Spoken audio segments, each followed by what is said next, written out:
but I still got high hopes. The good vibes never show up on time though, so I'm singing like Mariah with the high notes. So fly though, catch me in the sky.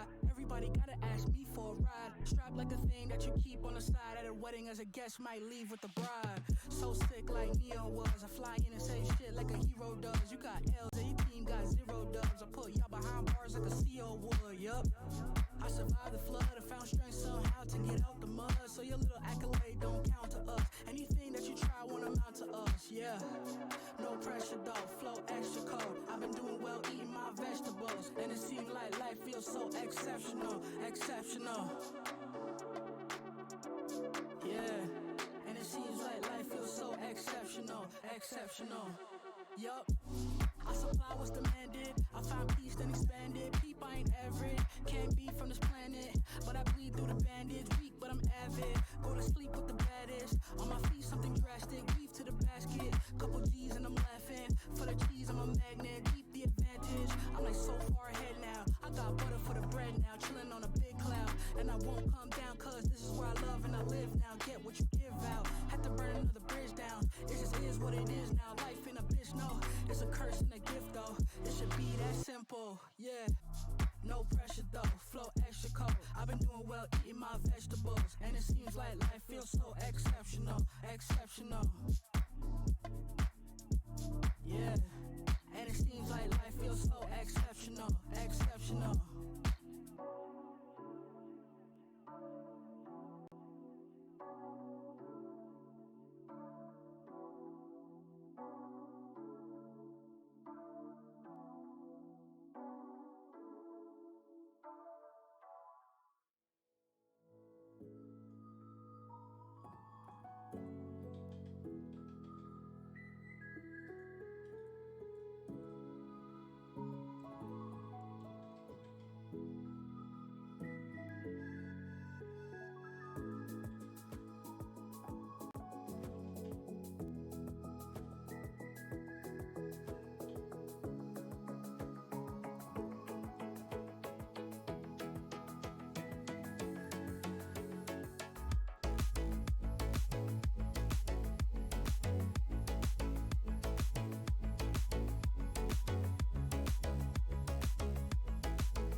can stop it, our love ain't fine.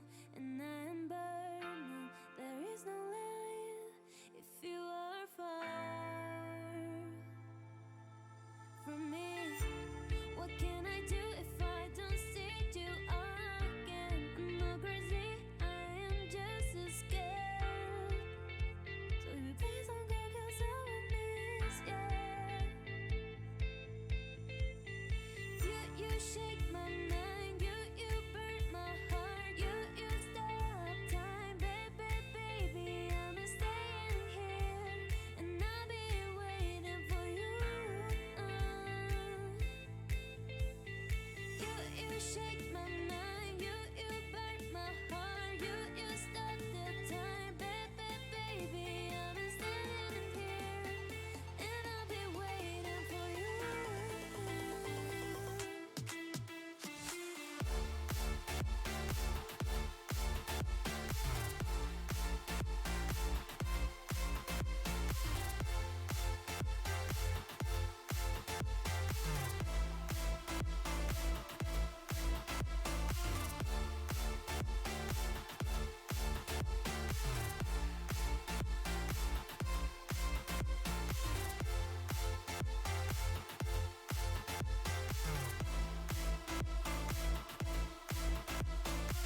Time is running out, and I can stop it.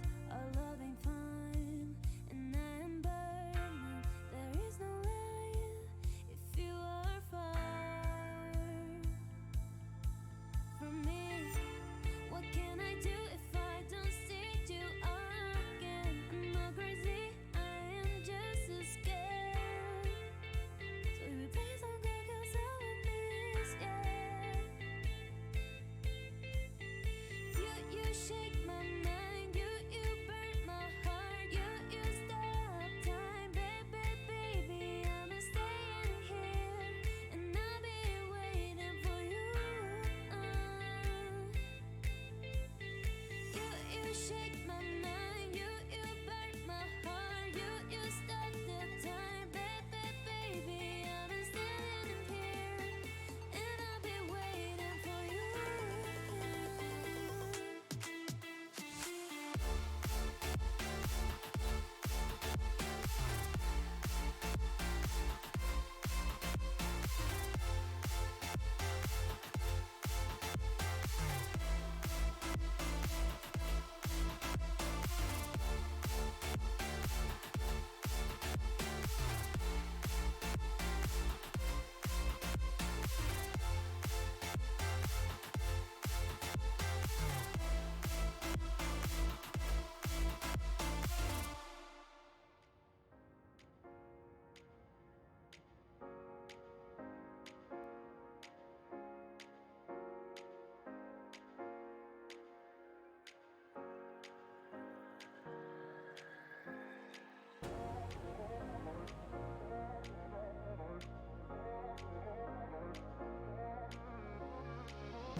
Welcome back to TPL in our lower bracket finals.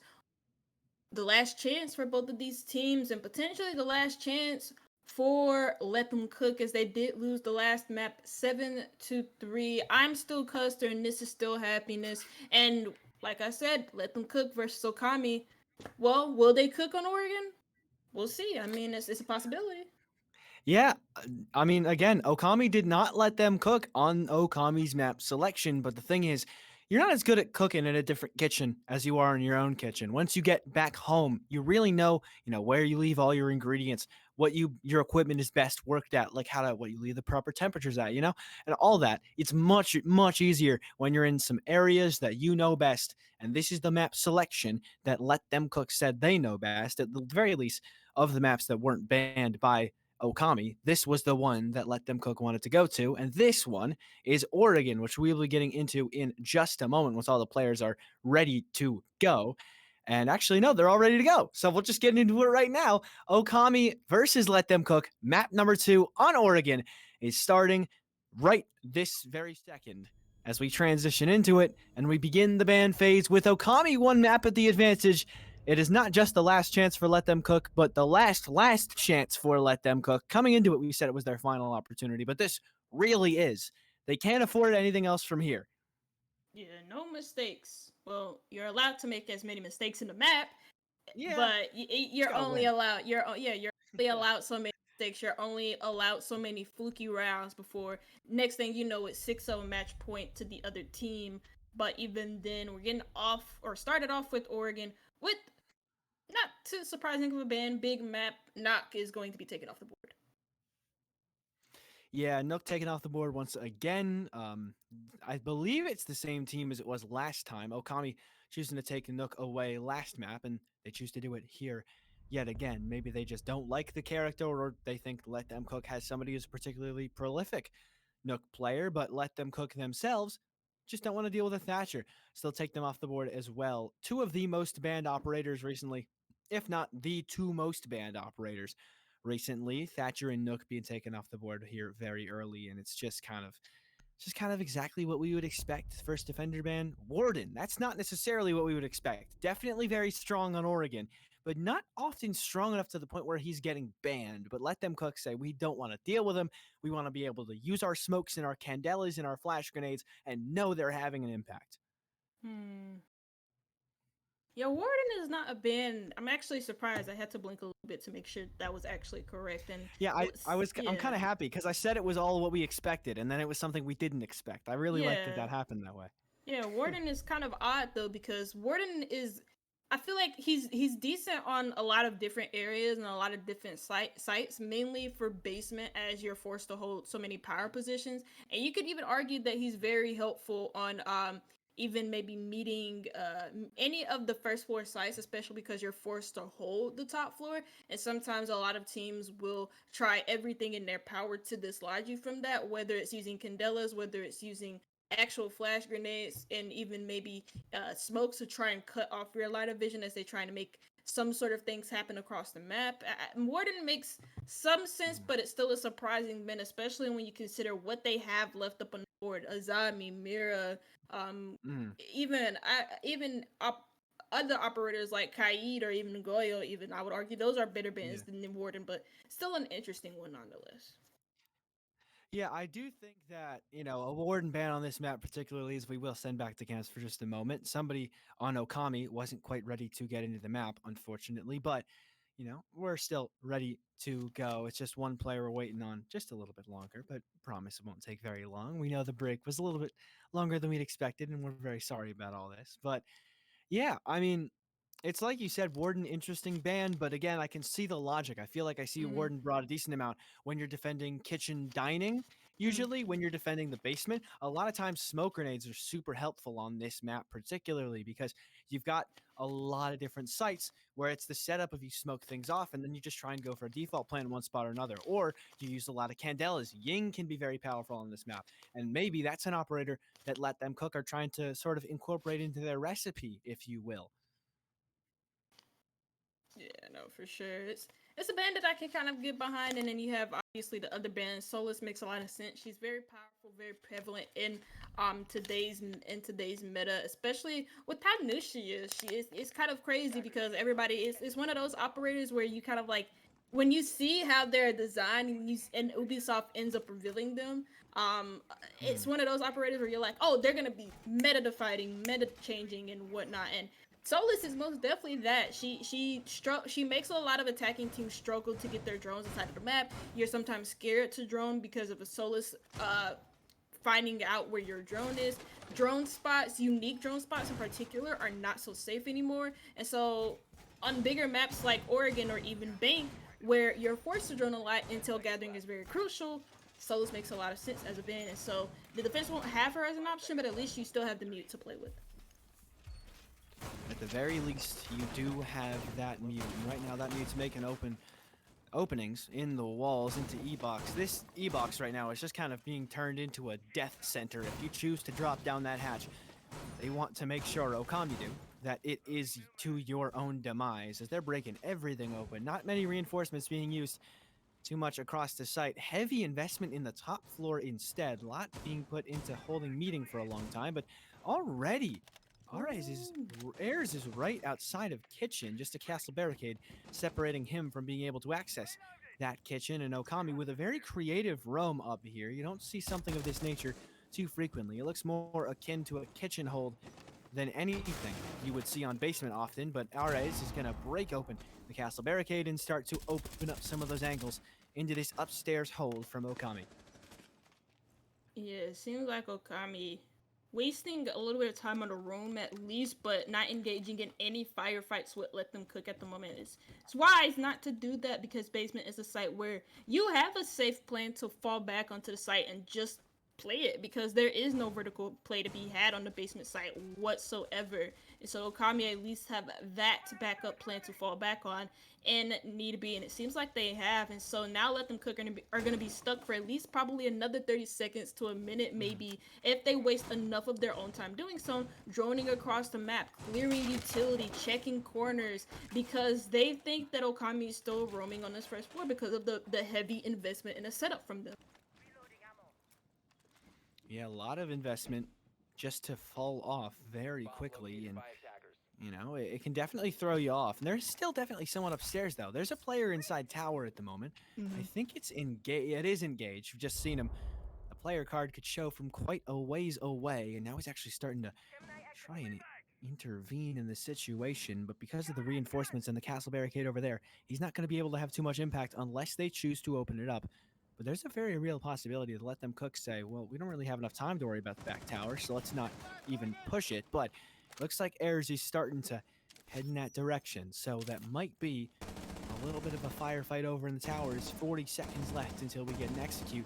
And there has been very little happening around this site from Let Them Cook, as Quinner is still on pillar, but he's been flashed off. The Candela also going to make an impact, and here it is. That's why you banned the Warden, so Vinny can do just that with the Ying. Gets that first kill on the T95. Nate's coming in as well. Not going to do too much, but Zyro's actually been knocked somewhere. And Stern, though, is going to trade back, takes down Solutions. But Engage is still very much alive as Vinny continues to push forward. A triple kill for Vinny. One player still off the site, one more close, but Ares takes down Zyro with the nade he knocked him with earlier, and then it was only left to Engage off this site, had zero impact, and Okami not able to put up a fight towards the very end. The Candelas proved to be so influential, and the Warden ban looks to be the right decision as Let Them Cook take round number 1. Yeah, possibly too passive on that roam from Engage to at least try and pull a flank off. He didn't really, I don't know if he was waiting on a call or if the call was maybe late or if it was just he kind of like hesitated a little bit. Whatever the case may be, he was not as effective as I thought he would have been on the flank. And honestly, if he flanks, he probably kills the Ying in pillar, and that could probably turn around on its head, but instead he kind of just let them cook and let them cook another round up in their favor. First round goes in favor of them as they look to take Oregon, but again, you have so many rounds to go, so many chances for Okami to fight for one back. I do think it is very interesting to see that already we were, curious as to why you'd take a Warden ban, but it's proving to be impactful enough, especially for a team that, probably just a player in general, is Vinny running the Ying again. It's probably just a favorite operator of his. But regardless of why you run that Ying, it's definitely an operator they've been favoring and won them the first round near single-handedly, as that execute doesn't go nearly as well. The way Okami had it set up, they turned E-Box into just a little bit of a Thunderdome. You're not making it out alive, but that was the plan. In execution, it went very much differently because the Candelas made all that difference. Is already early fights being taken here. Solutions looking to take Quinner off the board real quick. Opponent detected outdoors. That was Stern going for a bit of a run out. Quinner is just trying to hold as many different angles as he can, but likely to fall off soon as Solutions takes a decent amount of damage. So let them cook, contesting for pressure early, but Okami refusing to give it away. Missing some shots on the drone as Quinter backs up. Doesn't want to over commit to that trophy position, and instead is like, well, we'll let him have it. We'll let him have it. But let them cook. No, Haven't. perfect time. Yeah, fell off at the perfect time because there was a player right on the top of the main stairs on the doorway to trophy. And you also have 2 players pushing into Master as well. And you also lost what seems to have been your shield, your only form of protection. If they had one, I'm not too sure where the smoke placed down his shield. Actually, no, they didn't have a shield at all. That's kind of odd. Usually you would. But even then, regardless of that, backs off, gives that control to let them cook, as they seem to have taken control of the whole area, really. And that could be something for them. But this seems to be a one-dimensional push unless they have a push going on into Attic. Ooh, and well, if they had a push going wherever those 2 players were, it's definitely been shut down. It's 3 kills found now for Okami as Kent's been knocked down. Bean left alone as Kent's still very much on the floor. A couple kills found, but Bean's trying to make it more! 3 straight for him! And the Ashes made wonderful plays before, but this would be able to top all of them. As Kent still can be picked up. No, Stern is going to be the bottom of White Stairs. Going to have to walk through that barbed wire as well, so he'll give away his position with the audio cues, but he's getting the intel. An attempted revive of Kent's Sore. Bean, though, gonna get him back on his feet regardless of the impact attempted by Stern, but he will leave Kent alone. Is Stern able to get that kill on a Bean? And now it's a lonely Thermite in a 1 versus 1. Has zero idea where to expect Stern. So many different positions he could be. He's got to look right, though. He's looking in a decent spot. He's not ready to full clear that angle, but he runs by. No guns fired until Stern gets another opportunity the other way back. And almost a wonderful clutch from Bean Yacht. But Stern pulls things back and wins a 1v2 of his own to give Okami their first round on Oregon. Yeah, that was very, very chaotic towards the middle part of that round. Bean Yacht in particular just going absolutely nuclear with that R4C, getting about 3 to 4 kills actually. And actually, no, sorry, 3 kills. I counted it right. He just didn't get that 4th kill, which was the Valkyrie on the first floor, hiding out and then rotating when her team needed her most, or when their team needed them most. And Okami win that first round now on the defense, but now going back to the basement side, where they lost this pretty convincingly, and that was off of the back of some pretty good ying play from Vinny, getting that first pick into pillars and then let them cook, just keeping up the momentum from there. But also some flaws that we saw from Okami was again engaged, not really timing his rotate from, or his flank from the backstage area correctly, or those back stairs, sorry. Yeah. And Same difference. yeah, same difference, same call out, same whatever you want to call them. But anyways, just didn't really time his flank correctly, and so now we see a completely different setup here from Okami. Oh yeah, couldn't be any more different. I mean, I guess you could reinforce that other E-box wall, but that would just be a bit of a strange decision to make, especially towards this high of a level as, you know, last round they made it so that there were so many openings, but those openings were used against them so effectively that this time around they want to make it so there's not as many chances for let them cook to get some comfortable kills and throw their utility through holes exactly where they like for the utility to end up. And speaking of said utility, no Jaeger or Wamai is being brought this round. I would have liked to see that from Okami just because, you know, there was 1 kill found with a grenade in the previous round. It was Ayers who was able to get that one on Desiro, not to mention all the Candelas that went in and all the utility that was not denied that could have been denied should you have brought a Jaeger, a Wamai, you know, maybe even an Aruni possibly, but we're not even seeing that here. It's a very, very turtle-centric defensive setup set on wasting time and keeping your own players alive. You've got the Rook and the Doc to keep your players alive. You've got the Malusi and the Tachanka to waste as much time as possible. And then Azami, of course, because Zyro is just going to set up those Kiba barriers wherever possible and make sure that it's uncomfortable for the attackers to push. But an unfortunate misclick means Vinny's going to drop his smoke a little bit too early. However, that's not terrible for them, as they've still got plenty of time to work with on this execute. Again, Okami backing off pretty early. And this time they have nobody on that big tower to pull off a flank or even try and time their flank correctly in order to catch, let them cook off guard. So It's maybe not only just a straightforward push, but a straightforward hold from Okami as they look to mostly win their gunfights on site as Let Them Cook keep advancing further on the map control that they do have. Drones going out, at least from Vinny, trying to scope out Erez's position or scope out for him the position of Freezer going down the Freezer stairs and then proceeding to get the close left corner behind the lockers. But seems like the intel hasn't really hit yet. It was a nade prepped, but then pulled back as there's nobody really reachable for that particular nade where Arez is standing at and where he's trying to angle it to.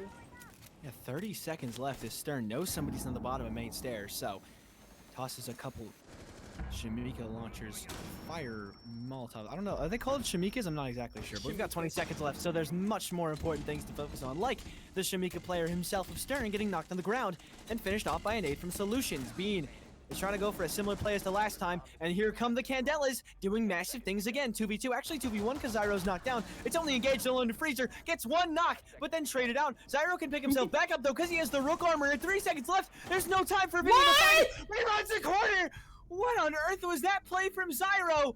And he loses the round because of it. Vinny was no idea he was gonna check. What on earth? And apparently it must have been an audio issue or something from what Engage was saying, but my goodness, not the best play in the world you could have made there, Zyro. Almost spelled out by the Rook pick. Okay, You know Vinny, all right, somebody had messed up audio. I don't know who it was, but it was someone. You know what? Jeez. That's fair because the way that Siege sounds works in this game, especially with sound propagation, is when you make a lot of holes around you. Yeah. Sound kind of travels really weirdly, so I could get it.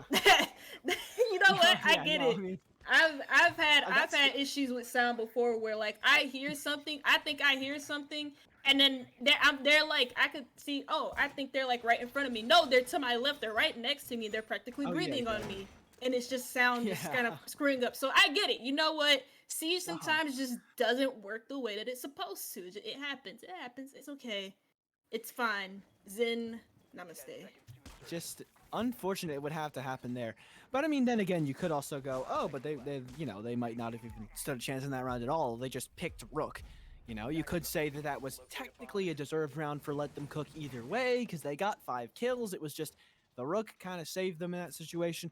But then again, that would also, well, they picked the Rook for a reason, so they could do exactly that. And it did help them in that round, so I feel like that's a little unfair to say. But look, regardless, it's not won by Okami. Let Them Cook do take that round at the very end, as at first, Just not the same. it really just isn't. First glance, it looked like that was just a completely boneheaded move from Zyro, but upon further context, we've realized that, had more than enough reason to believe that was the smart thing to do. As Quinner is trying to hold Big Tower yet again, very much fans of contesting this Big Tower are Let Them Cook, especially after round 1. They realized they could have lost it all off the back of Engage, and like we were talking about earlier, Let Them Cook very good at adapting, even when it's not a mistake that loses them that round. They're so good at recognizing what they did wrong in the rounds before and saying, all right, let's improve on that. Let's make sure that never happens again. They're not going to let themselves get flanked from that big tower ever again. They're going to prevent that by taking control of the big tower to start most of these rounds. Pretty average setup, especially when you see the operator lineup from Let Them Cook, the Thermite and the Osa being very, very prevalent picks, at least for meeting dining. Binyat, though, from that Osa, the same pick that I was talking about, gets 2 kills, most likely lining it up behind his Osa shield, but even then, getting 2 important operators, 2 operators whose abilities can impact their defensive play in the later stages of the round. And there goes Zyro to potentially get it down, or not potentially get it down nonetheless. And he could actually find a kill if he swings from that meeting room, that meeting hallway, but he doesn't. Yeah, wisely choosing not to. And there you go, Zyro gets another one and a third, or not a third, rather, a second kill is that first knock he got. Wasn't quite a kill, but he'll get a third at the very end anyways. As just back and forth, popping between the door and the hole made in the wall, and just gets all the kills at the very end. Choosing not to swing that hole wide proved to be, or rather, not to swing meeting hallway wide proved to be a good decision because he got plenty more kills at the end.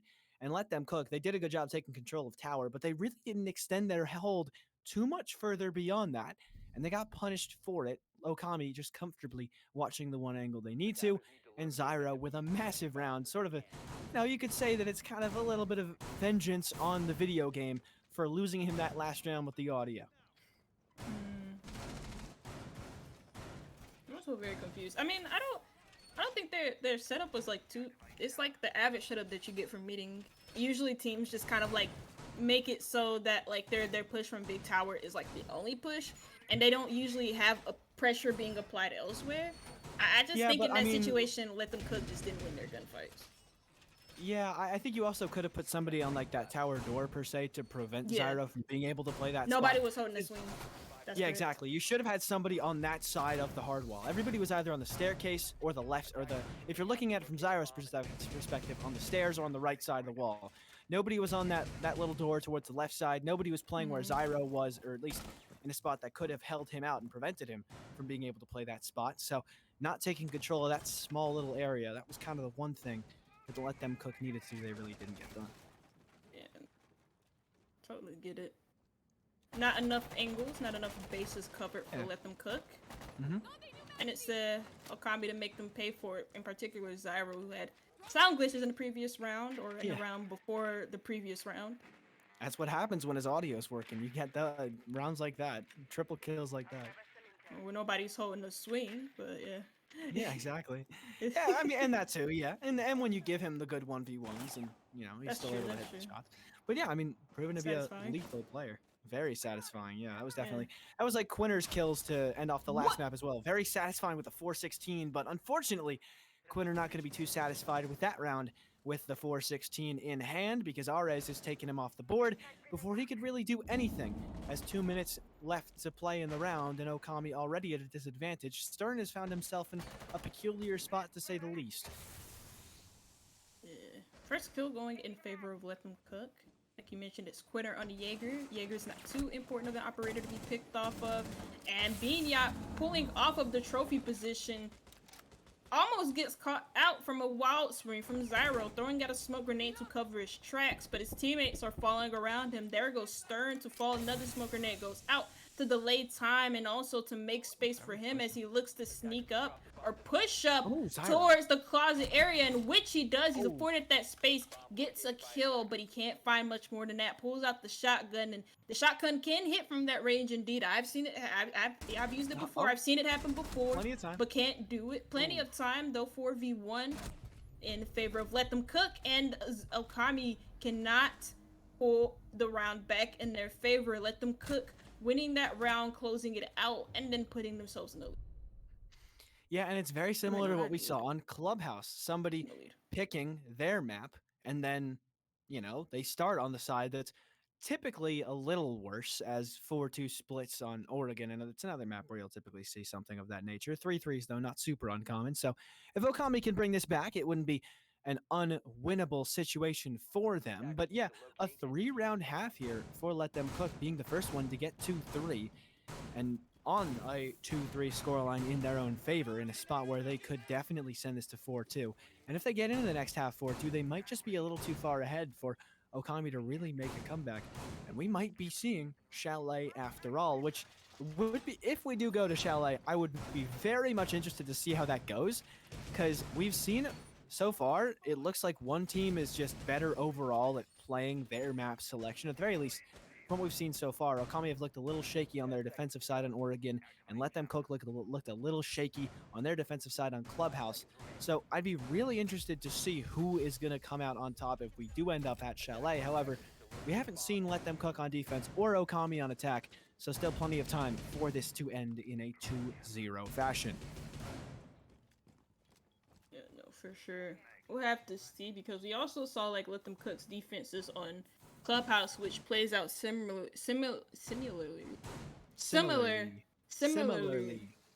You would think that I did not graduate high school with the way that I just can't pronounce that. Everybody has those couple words that they slip up on. It happens. Oh wait, this is going fast. Yeah, this is going pretty quickly. You have some lineups, or not really lineups, but they're being lined up outside the big window. Candela throwing in. Jaeger devices are out in the site, but the smoke grenades go out and they decide to commit to it. But Okami are prepared. Get those frags, but Benji is going to be refragged. Okami still with the man advantage, but not Oh, for geez. Oh, long. what? As Let Them Cook, they still have players around the map applying pressure, at least from Trophy side and Attic, it seems. And at the end of the day, the smoke clears, the dust settles, and it's a 2v1 as Engage is really, really far from his teammate, and he has to engage in the one-on-one gunfights. Ooh. But can't win out the first one. It's Vinny and Let Them Cook have cooked on their attacking half as they take the lead 4-2. Yeah, their attacks looked really good as a whole, just using their utility to the most advantage, and that round really demonstrates why they took Warden off the board. We're not just going to use Ying, we also want to use Glass. We want to abuse these smokes to the most effect we possibly can. But it seems they've given Engage some ideas. He's saying, all right, guys, let me step in. I'm going to be playing the Ying as well, because if you think that we're just going to let them do that to us and not try and fight back in the same way, and you have zero idea what I'm doing, because Okami gonna try and fight back and see if they can land a 4-2 half of their own. And already we're noticing that Solution Sip is not gonna be opening either side of either side of the wall into blue. They're not gonna be trying to hold it from that typical blue elbow position at all. It looks like it might be a similar upstairs setup in meeting and in kitchen to what we saw in the round prior, when we saw, not the round prior to this one, but the last time this site was defended. No, it wasn't even the last time the site was defended. It was the first round that we saw on the last half. So the opening round on both halves will be this strategy. That was when this was, right? Yeah, because that was the first one. Yeah, it was. Okay. Just wanted to make sure I was all good. Yeah, no. Now we get to see basement. Seems like Stern has already like kind of droned out elbow, it seems, so maybe that is a point that Okami could look to attack into, but it doesn't look like his drone has reached much further than that, because I saw his drone kind of like turn off as it went into like the elbow drone hole into laundry. But even then, it doesn't really look like Okami are going to be attacking into that. Rather, it looks like mainly their focus is going to be on a laundry stairs take, and having some players also have some power positions or some positions being played or being pushed into from the west side as well. Yep, plenty of pressure all around the map for Okami. And the first one to get a kill is Sipsy, starting things off well. Finds that frag with the T9, and already the Oryx is showing presence, and they're trying to show that this will not be as good of an attacking half as it was for themselves if they have anything to say about it, but they get a bit over aggressive. Sipsy down, Beanyat down as well. So now it's Let Them Cook, one player at the advantage. And now it's going to be a question of how do we keep this attack going in our own favor for Okami, because they've given a lot of players up in positions they really didn't have to do that. They're going to leave the meeting hall, I believe, entirely abandoned. Yes, they leave all that utility up there just to be pushed through and dealt with eventually by Okami, and Let Them Cook. We'll have to play the rest of this round out at a one-player disadvantage. Let's see, Okami do now have map control. There is no otherworldly pressure from Let Them Cook, as all three of them have decided to hold down site, and that is the optimal choice. This is a big site, and there's a lot of area to cover, and so you need all the bodies that you can get, especially with the man disadvantage. And Let Them Cook know that, so they're gonna hold site and wait for Okami to come to them. And it seems like they have every angle covered, at least from our perspectives, and they haven't gotten Okami haven't gotten elbow open neither, so this could potentially read into some other world. See, look, they don't even know. Do they know? They don't even know that elbow's reinforced. Really? They had Because no idea. It airs. Oh my gosh. Yeah, the air jab. That's a pointless air jab that Nomad put down unless they plan to open it up, and they don't. So there goes the first kill going into Let Them Cook's favor, and there goes the second, but not without a refrag from Stern, who's made his way inside of the site. And Engage is going to put himself in a prime position to plant the diffuser with Stern holding the cross, and there you go. He's holding it very nicely. Doesn't need to overpeak, and if he does, could potentially give his life away, but he doesn't. Nicely held there from the plant holder of Stern, and Okami find themselves in a 2v1 man advantage. Yeah, it's all going to be down to Kensu. The coach will let them cook going into the game, and, well, has to step up here. Yet to find a kill. He'll have to get two of them to make sure that they can take this round away from Okami, as it's been a good close plant setup so far. Looking to hop on the diffuser, but Stern has His the angle he knees! wants, and there you go. The kneecaps need to be protected. It's like you're riding a bike for the first time. Gotta walk around with the knee pads or else you will get punished for it. It looks like Smoke even does have knee pads on in that outfit, but regardless, it's not going to be enough to protect you from the bullets, and it won't be enough to win the round. Okami take one back in a very similar situation to the way we saw the second half of our last map start off. It went to 4-3 after a 4-2 half, went to the team who did not pick the map. But from here on out, it was Okami to take control on the last map. Will the same go for Let Them Cook, or will Okami really make a lot more of a comeback than LTC did on the previous map?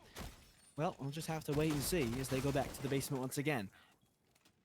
Yeah, I mean, basement, going back to the same set that you chose in the very last round, usually it's kind of like looked down upon, and honestly, I don't mind people going back to the same site unless if it's like a really dominant round that you just like lost to, then it makes sense to change everything up from the top, from the bottom down, or from the top down, as they say. But even then, that round was very close at the end there. And Let Them Cook are gonna try it seems the same strategy with some changes. It looks like with the Kaid being in play this time, you still have the Thunderbird, you still have the Oryx, you still have Vinny on the castle. And I think Beaniot was always on the Jaeger, or he was on the Jaeger last round too. Yeah, very similar setup, very similar operator selections. Castle, though, going to be doing the same thing pretty much in terms of setup, but there isn't really as much presence off this site, at least not in the way that it was before. They had a lot of people upstairs last round. They lost two very, very early. Instead, this round, they will just be leaving one player upstairs. It's just going to be Sip up there alone and trying to hold out the Okami pressure for as long as he can. Is Stern making his way in? Benji going to be pressuring Kitchen right now as well, and they don't have a castle barricade set up here.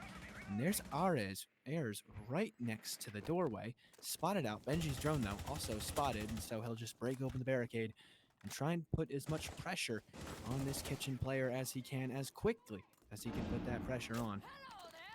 I wonder if they still think that he's the close right of Probably the not. doorway from Benji, but doesn't look like it, as that concussive nade actually was shot out further. And if you don't know about concussive, at least from Sophia's perspective, you shoot it at a player who's at least close enough to the concussive, and it explodes right near them. So it helps you at least confirm the position of the defender that you're trying to catch. But no roll, no dice, no luck on Okami's side of thing, as they don't get the opening pick, as Let Them Cook seem to have learned their lesson in the last round, backed off of the top 4 hold and just given the control over to Okami, which again can be very optimal, especially for basement site where there is no vertical destruction. Yeah, there's not really any opportunities to break stuff open unless you're talking about the hatches, but those are going to be dealt with by Zyro, at least presumably. There is a Kai, though, from Kensu, so that might make it a little more difficult to break some hatches open, but there's still enough room for Engage to drop down a hatch, and he'll drop down the hatch, look to his left, and watch as his best buddy's been dropped. Stern was going to help him with that push through blue, but that wasn't really going to do anything. And again, the wall's been reinforced, but again, there is a Nomad air jab in blue in a position that prevents the flank around. So again, you don't really need that air jab. And now, Okami, it's going to be even more detrimental because they're one player at the disadvantage. Make it two as Beanyat swings wide, drops the diffuser, and 25 seconds left. Okami are just kind of left running around like chickens with their heads cut off as Quinter looks in the right corner, but there's an indestructible wall between you and Beanyat, so that's not going to get any kills. No 13 way. seconds, Benji gets one. Beanyat goes down, the freezer play almost massive. Good trade though, Kensu's been knocked, but Engage has been knocked as well. So Benji, or rather Quinter, alone gets a headshot, so it's at the very least a clean end to the round. He gets one good kill to put things away, but eventually he is put away. And it does mirror the start of the second half on the last map as we continue into the third round, because that second round goes to the defenders same way it did on Clubhouse. And if this is anything like Clubhouse, Let Them Cook win this 7-3. They take these next two rounds. But Okami still have plenty of opportunities, though it is LTC on match or on match point. Map point rather. Attackers need to locate and Mm. defuse as many bombs as they can. Yo, Kami not quite cutting the mustard there at the end on the basement site execute, at least in terms of kills, because I felt like in Benji's position, the swing was a little bit awkward, yes, but honestly, eh, you know, he was also trying to just cut off the main hallway rotate, but he didn't also know that there was a second player next to the show sniper. It's a very tricky situation for Benji to be in, at least in his position by Freezer, and he couldn't quite capitalize off of it, especially with all of the freedom that he was given to attack into that position as much as he was. But let them cook. Changing the way that they set up their defenses, at least on that second round, and the way that they were holding it. They backed off of the second and first floor roam a lot earlier, and they played site just a lot better than they did in the very Mhm. first round. With Okami just trying to do the same thing, but again, their setups didn't really make much sense, especially with the Nomad air jabbing. Of course, it's kind of awkward, but Yeah. you know we move. But Yeah. next site is going to be over here by Kids, and this is potentially the round where Let Them Cook could put themselves on match point for the first time ever in the series. Yeah, I was gonna say that when you mentioned, oh, they're going back to the same side as last time. One thing I was gonna point out was that the fact that they're reinforcing blue wall is gonna be picked up on, and that's gonna be exploited. The fact they're not contesting for blue is absolutely going to be taken advantage of, and then it wasn't, which was strange. Twice in But a you know row. what? That happens. Yeah, I mean, not taking advantage of the first time, you could chalk that up to, okay, we were expecting something, and that wasn't what we got. But the second time around, after you'd already seen that the wall was double reinforced and they didn't make any holes in it, so there was no reason to even suspect they were playing in blue. Mm. And just to not do anything again and then make the same mistake with the Nomad air jab again, it just feels like it's strange. But right now, they're going to try and go quickly with this one in the same way that it won around 4. Let them cook. Zyro going to try and jump through, but Kensu is going to catch him from underneath. First kill of the map for the Mute. And so many kills all around the place. 2 for Kensu, 2 for Airs, and 1 player remaining for Okami. It's only Benji. 1 versus 4 now that he's taken down Airs. Knows one's going to be underneath as well, so could try and deal with that. But the Aruni gate's going to make it very, very hard for him to get in, so why not just go down to the basement? Actually, no. Continues to look in there as he's getting shot through the floorboards down to just 1 little mark of HP, flashing red, desperate for help, but he will get none of it because all of his teammates are dead. And in the next few seconds, you can only imagine he's going to try and, or he's going to join them as gets Kiba off, manages to knock one with the pistol, but Sipsy finishes that round out, and it's a 6-3 advantage. Match point now for Let Them Cook. Kami looked to take a timeout as Let Them Cook put themselves on match point. It's just one of those rounds where you want. It seems like the defense just has your number, as the setup there from Let Them Cook was just made to counter that big Windows rush. They did that last time, Okami, and it didn't really. It worked out, kind of. Actually, no, it didn't. If it wasn't Okami that did that, sorry, it was actually Let Them Cook. So I It was mean, an LTC, yeah, they did yeah, that. so said they were prepared for that big window rush, and why Okami went for it without really getting as much intel as possible, because usually if you go for rushes like that, there's something to tell you to go for that rush, and there was nothing to indicate from that setup from Let Them Cook to Okami that, hey, look, this is free for the taking, but also to kind of like see it from Okami's perspective. Let Them Cook are 1 round away from match point. This is a rush to take them off guard and completely throw them off balance and maybe throw off the mentals of Let Them Cook. So I guess I can kind of understand it from there too. Yeah, and I mean, in situations where you feel like it hasn't been working out in your way, the other team just adjusted to win another site, maybe you don't feel super confident in your top floor attacks. You can't blame them for going for something like that, even though you Mm-hmm. would think that, oh, Okami would think, like, right, because we were able to counter them jumping in the window by doing exactly what they're about to do. So why do we think we can just jump into the window? There's no way we'd be able to get away with just jumping straight into the window and winning a round. Because what Kensu did was exactly what Engage was doing on Okami, but the difference is nobody other than Engage was getting a kill or multiple kills without going down. And Okami, in this case, jumped in the window. Kensu got 2, and the other pressure that was put on the site was taken away by Airs. So there was a much less actual presence rather, on the site itself from Okami when they were defending, compared to Let Them Cook, who had everybody ready to deal with the situation, or at the very least, enough people ready to deal with that kind of a push from Okami. It was dealt with well, and it's put them on map point. Oregon, the pick of Let Them Cook. They stand one round away from being able to take that and sending us to Chalet after. If they win this round, it will have been 7-3, 7-3 with very similar looking, actually identical half scores if this is a one round for Let Them Cook on their tertiary site of meeting. So, I mean, yeah, you couldn't look any more even without looking even at all. One way to put it. Kitchen dining is certainly it's a kitchen. It's meeting dining, isn't it? Yeah, it's meeting. It's been a long night. It's been a long night, honestly. I saw the site too. I was just like, there's no way this is kitchen dining, but then it's meeting dining. It's the better site. Right site choice here from Let Them Cook.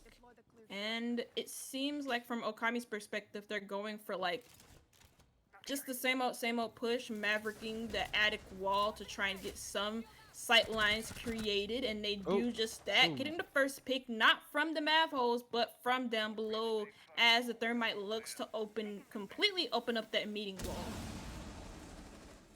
Yeah, he'll open up the top floor wall first, get that opening into attic, and Engage gonna get one more. So, as soon as I thought we might get the oh-so-satisfying identical halves on both sides and 7-3 on both maps, Okami come through with a massive round, and Air's gonna get taken down as well. The irony of the Jaeger.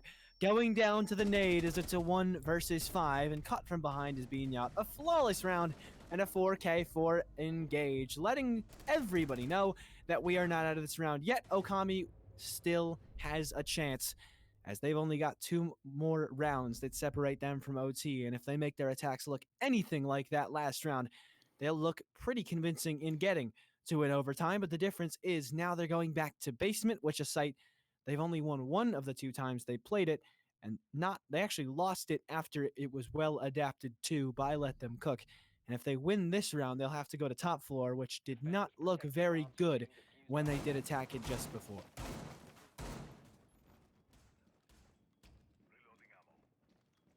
They drawn out elbow this time, right? Surely they know that this is just the strategy they do. Like, they're not going to contest much for elbow. Yeah, because Stern has his drone there. Yeah, Stern He's just has gonna stare at the wall. Yeah. Yeah, Stern has been droning this for the past 2 times that they've played on basement. This is his 3rd time playing, and this is his 3rd time droning it. So they should know by now that this is an area. He's calming to his. Yeah, he's calming that is soft He's calming at the to his moment. team. It's like, guys, I'm telling you, they're not. Oh, they're just reinforcing the wall. I'm telling you, we can have it. It's free. Blue is free. Like, he's saying something along those lines, at least if he's anything like me. But they're not reinforcing this time around. They haven't even destroyed it, but they also haven't reinforced it. And They I haven't don't know. gotten to it yet. Yeah. Do they have? Can we see how many reinforcements they have left? I can't tell if that's on the overlay. That's forward. Now I was it's looking at the three. right side. I was looking at the right side. Okay, That's they are alright. getting it. But the Yeah, they- mirror, a window? No, it's not a mirror. Nah, they didn't put the mirror window on there. I wonder they only They're just reinforcing it. Yeah, they reinforced the whole thing yet again. And so this could speak into again another week for the defense from Okami, not Okami, from Let Them Cook. And if Okami read into this like they haven't been for the past few rounds, they exploit this, but they're not. They're going for again a laundry execute with some players potentially putting pressure or adding some pressure from the freezer area. What? Somebody just dropped down the hatch. Zip is trying to cause more problems than solutions, but fortunately, good at. I'm gonna run away. Good solution he's come up with there, and deals with the problem effectively. Manages to catch a Thunderbird along the way back home, and so the treacherous route home will not be so treacherous as he's healed back up. And Sip now gonna be back to full HP. Everybody in the lobby is at full HP now. With the top floor cleared out, Okami will have all the control they can ask for, as it looks like finally someone's going to be moving towards blue and really taking advantage of the control they're being given by the defenders. Let's see. Let Them Cook officially wanting to hold down the site. Beanyot almost being caught out, trying to I think he's trying to hang back to get a kill, and he couldn't quite find the angle, but instead Okami found the angle onto him. Benji does do a lot of damage to him, and so does the damage. So does Stern onto Vinny, as it seems like those two players are rotated back to site into the protection of the Thunderbirds. And with that, their health can be put back up to 100, whereas Okami, they not only have time to contest, but they also have some utility in their way too. That they do. First kill found for Engage, but traded back D4 from Ayers as Vinny put under serious threat by his own teammates Vulcan, but Vinny's still able to get one kill. In runs one player, Okami, and taken down immediately as Benji and Quinn are both taken down. So Sip is upstairs. Sipsy's just allowed to exist here, and he's come through with the perfect timing on the flank. Engage, though, trades it out, and he's almost being given a headshot opportunity onto Vinny. But able to land it, though, so 1 versus 2. Knows one's in freezer, and he knows one is elsewhere on this site. Gonna run forward and try and contest as he moves into the hallway. Good timing, he gets the first kill, but there's no time left, and Ayers can just watch as he gets that final kill and sends this to a map number 3, is let them cook. They do so much better in their own kitchen, and they are able to take Oregon 7-4. Not quite as convincingly as Clubhouse was taken by Okami, but still great maps by both teams on.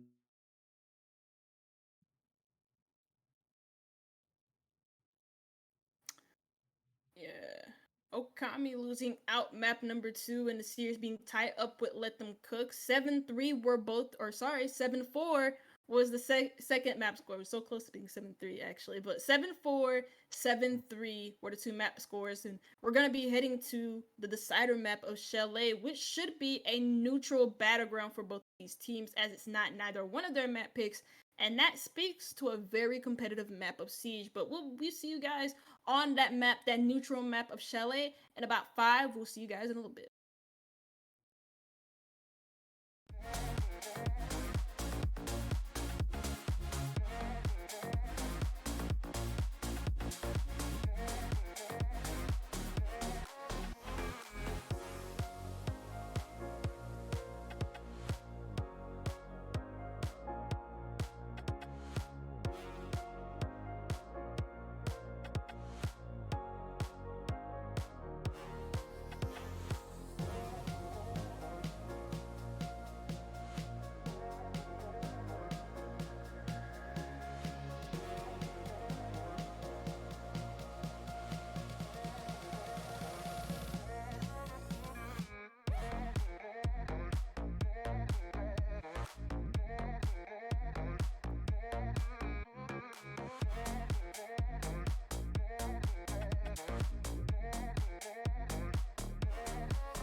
Don't you think we're done?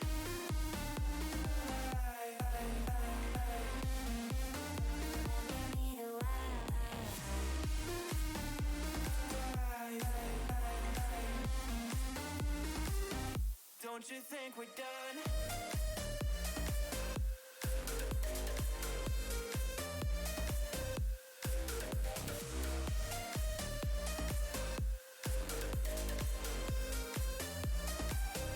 Don't you think we're done? Knew that it was true from the way you looked at me. Don't know what to do, what to say to make you leave with me. Make me feel alive. Take my hand and run, let me be the one. Let's just take the dive. Night's only begun, don't you think we're done?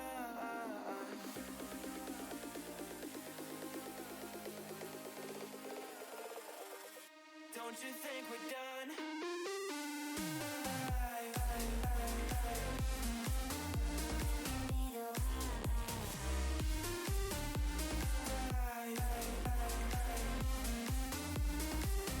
Don't you think we're done?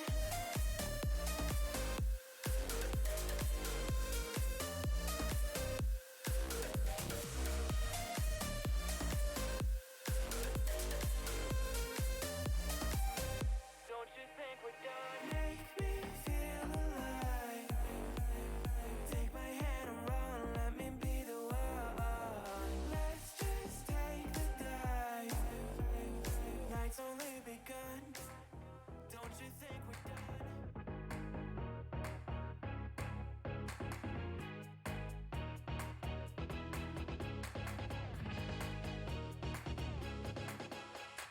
I am so high whenever you are near to me. Swear I can fly without any fear. I'm free. You know I'm in it for that fever. That only we got it fever. Let's make love till the dawn. Let's make love and let's make love, love,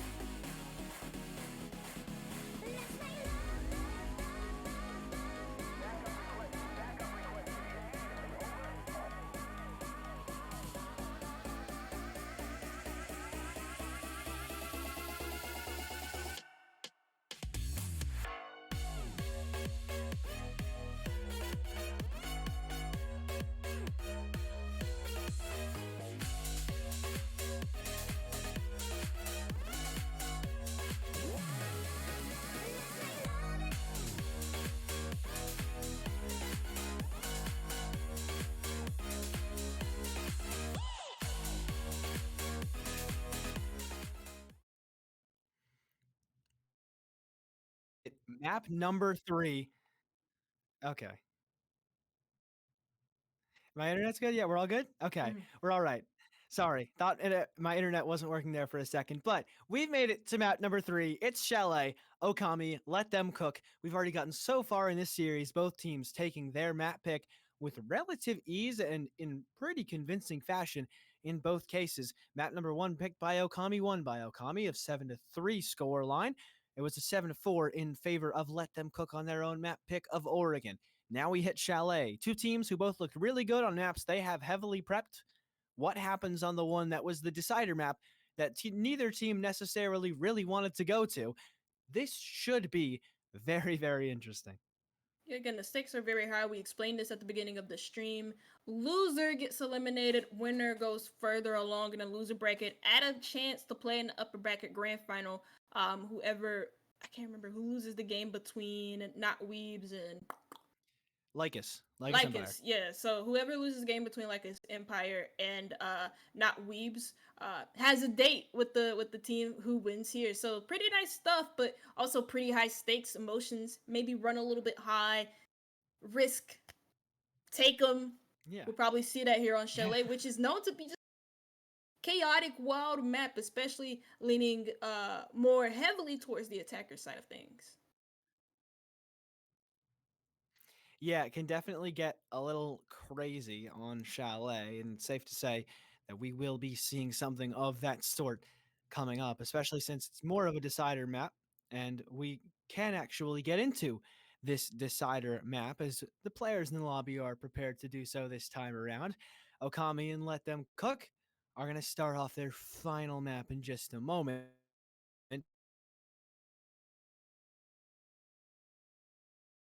Dude, I can't I can't do it with the internet. It's getting in the way, man. All right, you want to Oh. take this one, Custer, for a minute? Because I got to make sure that we can set my internet can settle down for a little bit. Yes, all right. We're not going to be heading into the match quite yet, but what we will do is take a little bit of a break so that we can just kind of like sort this out just for like a little second. So we'll be right back in a couple. Don't wait up, or actually do, because we want you guys to watch the game along with us.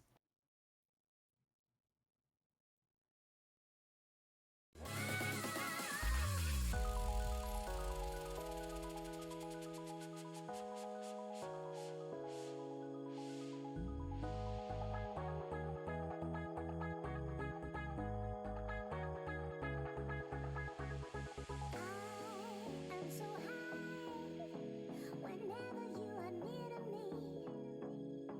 Swear I can fly without any fear. I'm free.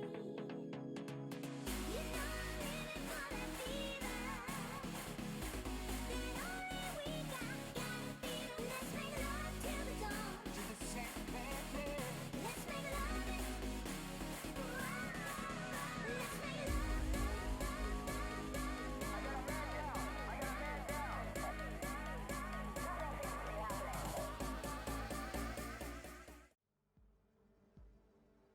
We're just gonna let things ride as we head into the third map of Chalet, the decider between both of these teams, because Okami couldn't break the deadlock on Oregon, but potentially could break it here on Chalet. But they have to go through Let Them Cook first before they have the potential of doing that. Loser goes home, winner gets the chicken dinner, aka a date with Not Weebs or Lakers Empire in that winner bracket final, which is dated. I don't know when, but we will tell you guys later when I figure that out. First ban on Chalet is going to be on as Let Them Cook. Get ready for this second ban. And Nook has been banned by Okami for the past 3 maps, and it's going to continue here on Chalet. 100% ban rate so far for her, at least from. Okami refused to let them nook. Yeah, they. Wow. Okay, Okay, come on, that was good. Come on. you're done. What do you mean I'm done? You're That was done. fantastic. What do you mean I'm done with that? You're done. That's crazy. Okay. Well, the irony of Let Them Cook banning out the Ying, which did so much work for them last map, and now Engage disappointed at that fact in the chat. But uh, the one my ban just afterwards, it's an odd ban. He definitely does have a good amount of use on this map, especially with some niche positions. But you know, we haven't seen much Nook presence, or rather, we haven't seen much Wamai presence. Obviously, I haven't seen much Nook presence since she's been banned all day. But we haven't seen much Wamai being brought by either side too consistently. When people bring something to deny the nades, they much prefer the Jaeger. We've seen plenty of plays from players like Zyro and like Quinner on Okami playing with the Jaeger. And though I do think Let Them Cook are a little bit less be- big Jaeger fans, they do still, you know, bring some Jaeger. So banning out the Wamai doesn't really seem like that's going to do too much to stop them. And here we see it in round number 1. Quinner bringing out that German grenade catcher once again in that first round on Chalet as we get underway with our third map. Yeah, Valkyrie being the last bin out of the 4. And on a map like Chalet, Chalet isn't exactly big, but it is a map that can be quite tricky, especially with some placements of the cameras, at least the Valkyrie cameras, at least because there's so much foliage, there's so much like little spots where you can fit the cameras in, and so many tricky areas where just the grass or like the plants can just like hide the cameras, and the attack won't know where they're being pinged from, or you don't even have to red ping them, yellow pinging exists stupidly enough, still, and it can be quite tricky if Valkyrie is on the board. So her being taken out is no surprise to us. But what is surprising to me is that Binya is still sticking to the bees. Yeah, he has been. He did run a little bit of Grim in the prior map, but that's the thing. I didn't really even notice, other than just seeing the operator there, because Grim, Nah, he was like in and of teasing it. himself, was not. Oh, did he? He was He was teasing teasing it. it, right? I Yeah. remembered seeing Grim in that side. That must have just been in a pre-round, but no, he actually sticks it out with him here. I mean, the Commando's a great gun. I love playing with the Commando whenever I can, but Two-shot, man. yeah, the util on Grim is like it's more questionable. It's definitely more niche. You won't necessarily get too much use out of it because the bees, it's a very easy thing to avoid per se. Very obvious that the bees are there when the bees are there. Just gonna try and see if anybody's in that corner of a library instead of having to spend time droning it. Just toss some bees in. They'll check the corner for you, but Airs is gonna get taken down by somebody else, not where the bees were, and now already Oh. tossing 3 of them out. Yeah, one of the bees seems to have like been misplaced or it bounced off Yeah, and just caught in the door, it got caught in the window. caught in the window. But even then, Ooh, Binyat doesn't need the he can just jump right on in and gets one, potentially gets a second as Engage is trying to engage in this gunfight. Can't really do it. The bees aren't going to do any damage. They just ping you crazily as they get in your face. But even then, let them cook. After suffering the first down with no players being out, get the first opening 2 picks, and they also have the second floor control. And there you go. Zyro is getting knocked down as well. So even more kills as it's Quinner alone now. Zyro still knocked down. Engage was just killed. And a 1 versus 4 for Quinner. And he had no idea that waiting right there was the Grim, who's able to find a couple of kills. Definitely a big impact in that round and justifies the selection of that operator he had already teased earlier on. That's going to give the first round to let them cook. And they are already starting off Chalet in a big way. Big way after some like pretty big misplays, especially like from Binyat playing with the Grim, and then the Grim's not really doing the work that it needed to be, but also nobody was aggressively holding inside of library, neither for those bees to be as useful as Binyat probably thought they would be. But even then, Binyat just jumps into gets about 3-2 kills and makes that round work for Let Them Cook. They get the first round here on Chalet, and Okami want to go back straight, or going to go straight back to that same site of Bar Games. And it doesn't really seem like they're changing much up in terms of this, apart from the Azami pick. Yeah, I like that selection of the Azami. I enjoy the selection there because Azami can be so powerful in the right situations, and so it seems that they think this is the right situation for that character to be picked up. I mean, they are actually no, they had an Azami last round, didn't they? They did have one, yeah. Because Stern had a setup. There was a setup of a Kiba barrier right where it is now from Stern, yeah. So I don't think that's. Yeah, so they didn't change anything. They didn't change it. Oh, okay. I thought you said that they did change the Azami pick. Did you say that, or did I mishear you? No, you didn't mishear me. I just misspoke. Teehee. Sorry. Oh, okay. Yeah, okay. Hey, look, it happens. Happens to the best of us. And speaking of happening to the best of us, well, the best of us do get opening picked on occasion, and that's just happened to Binyat. Big first kill to be found there as Quinner continues to be the only person on Okami to find a kill. Not able to find a kill there is Benji retreating down the stairs into the basement, into an area that is a bit of a gray zone. Not really necessarily need to be taken for Let Them Cook, but definitely should be acknowledged that a player is down there because you can't allow them to have all that pressure for free just because flanks can do so much damage toward the end of rounds. As Okami start off this round relatively comfortably. They get that first pick, and they've already slowed down the push from Let Them Cook, which looks to be a lot more of a horizontal focused amount of pressure. Around not amount per se, but the place that the pressure is coming from is very different. Last time they just went to the windows outside library.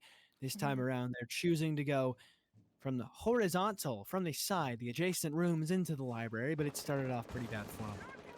Yeah, and also for Okami, they take out the first pick on the Zofia, and there's a lot of destructible utility that is destructible by explosives, mainly one hit by explosives or just one hit only by explosives, which is the shield that the smoke is playing behind, and they have less of that. They don't have the 2 impact nades that you get with the Zofia. And Kibas Neither too, the 2, yeah, and the Kibas as well. And they also don't have any concussives to help you clear out the top floor as easily. But do have is for nades. So maybe the Zofia isn't as important, but you also have your line being down on that floor, which again could help you clear out some of these power positions. You could prep a nade, the line can be called, and those defenders can't be moved. But with him down, there's gonna need to be somebody rotated to him to pick him up. But Mudroom, that's a position being played from the sledge. He finds a kill, but Okami still keep that man advantage. That they do, and they're almost able to make it even better, but Sip not quite dead yet, so it's still only a one-player advantage, albeit one of the players up from Let Them Cook is barely still standing at just about 20 health left on the Lion, but that's better than 0, so be thankful for what you have. And only 20 seconds left. Hard to be thankful for such a little amount of time, but Stern's been knocked down by a nade. Could be an opening up top, but Zyro watching the angle, actually watching the wrong angles at the wrong times, but he looks up. Great shot there. And he's gonna keep them at the advantage. Ayers tries to push through, to no avail. Sipsy gets 2, and now Engage alone, but he's upstairs, and Sipsy pushing into the site does not have Diffuser, which means he does not have a shadow of a chance, and even hits the Frost Mat after the round's over, just for good measure. And Okami do strike back with a round of their own, and we are starting off as even as we could have expected, with one round going to each team. Okami strikes back with the round of their own, winning the bar site. Getting that opening pick as well really helped their chances, especially with who it was on, and a lot of utility not being used from Let Them Cook. Even though they lost to Sophia, it wasn't really as important as I thought it was because they had 4 nades on the board. But even then, they didn't really use any of that utility to the best of their advantage. Not even really the line calls. Even they changed up their push too, and didn't really make good usage out of the utility that they had with the situation that they were in, and Let Them Cook lose that round, unfortunately for them. But fortunately for Okami, they finally do break, or not finally, but they do break that bar defense in the second round only, and now they gives them the opportunity to play Kitchen. But this Kitchen is an interesting site to play because it's held the same exact way each and every time, just maybe with different operators or maybe with a different purpose usually. Attacker's objective is to locate a bomb and defuse Yeah, typically don't see too much deviation from the norm on the Kitchen site. And this time around, defensive lineup of Mozzie, Warden, Oryx, Mute, and Legion. Definitely similar to the kinds of lineups they were running, or that one lineup actually they ran in both of the first 2 rounds on that bar defense. Definitely a lot of different levels of speed and armor, and you have a lot of flexibility with this. A lot of 2 speeds in this composition means that you can move around the map decently quickly, and you will keep a lot of HP on you if need be, but definitely still gonna make a difference because there's so much extension that's happening here for Okami. It's definitely a lineup that shows how much extension there can be, namely with the Mozzie and the Oryx being brought, but it is the Oryx to get that first kill, or rather no, it's Stern, I think that was. Couldn't quite read that feed, and another one. T5 is just going crazy as Stern able to get that kill, and Okami now 2 players at the advantage, and Let Them Cook may have won the first round, but things have been getting worse and worse from there. Yeah, unfortunately losing out on the 2 picks and in the past 5 to 10 seconds at least, with no immediate refrags or nobody in a position to find an immediate refrag, as it seems like Let Them Cook are just content with throwing bodies at the issue with nobody picking up bodies, and so that's a big yikes. And so Okami have this meta advantage of 5v3 in their favor. You still have your hard breach up, you still have the Osa up, and you still also have the sledge up, so this could potentially be more of an execute focus rather than a focus on getting picks, which it looks like the rotate from the Thermite is indicating here, as they want to open up this dining room wall. They're going to toss 2 flashes in order to burn out any ADSs, but there is no ADS, but they are, or flash a player, whatever, but even then no ADSs, no Midas to be burned. And they also throw a nade and now an EMP to confirm the fact that they could get this wall for free. They didn't need to waste the utility, but they do it anyways to ensure that they can get this wall open. Why isn't he? He's not placing it. I don't know what's going on. Is he? But Yeah, something got in the way. There's the mute jammer's there as well, so if they allow that to get back up, it's not gonna. I have no idea what's just happened there, but they just don't. It might have been a bug of some sort. Not exactly sure. Kensu able to get 1 kill though onto Zyro. It was already looking rough for Let Them Cook, but geez, not even the game is letting them cook at this point. As Kensu and Beanya left in a 2 versus 4. They brought it back 1 kill, but with everybody's guns trained on the sight lines they're about to walk through, it does not look good for them. Beagnot gonna try and take some pressure from upstairs. Running around with a pistol, he's about to get caught out. Oh, he actually gets a kill. Good shot to Beagnot. Looking for even more, but 0 time left, so no real point in fighting that.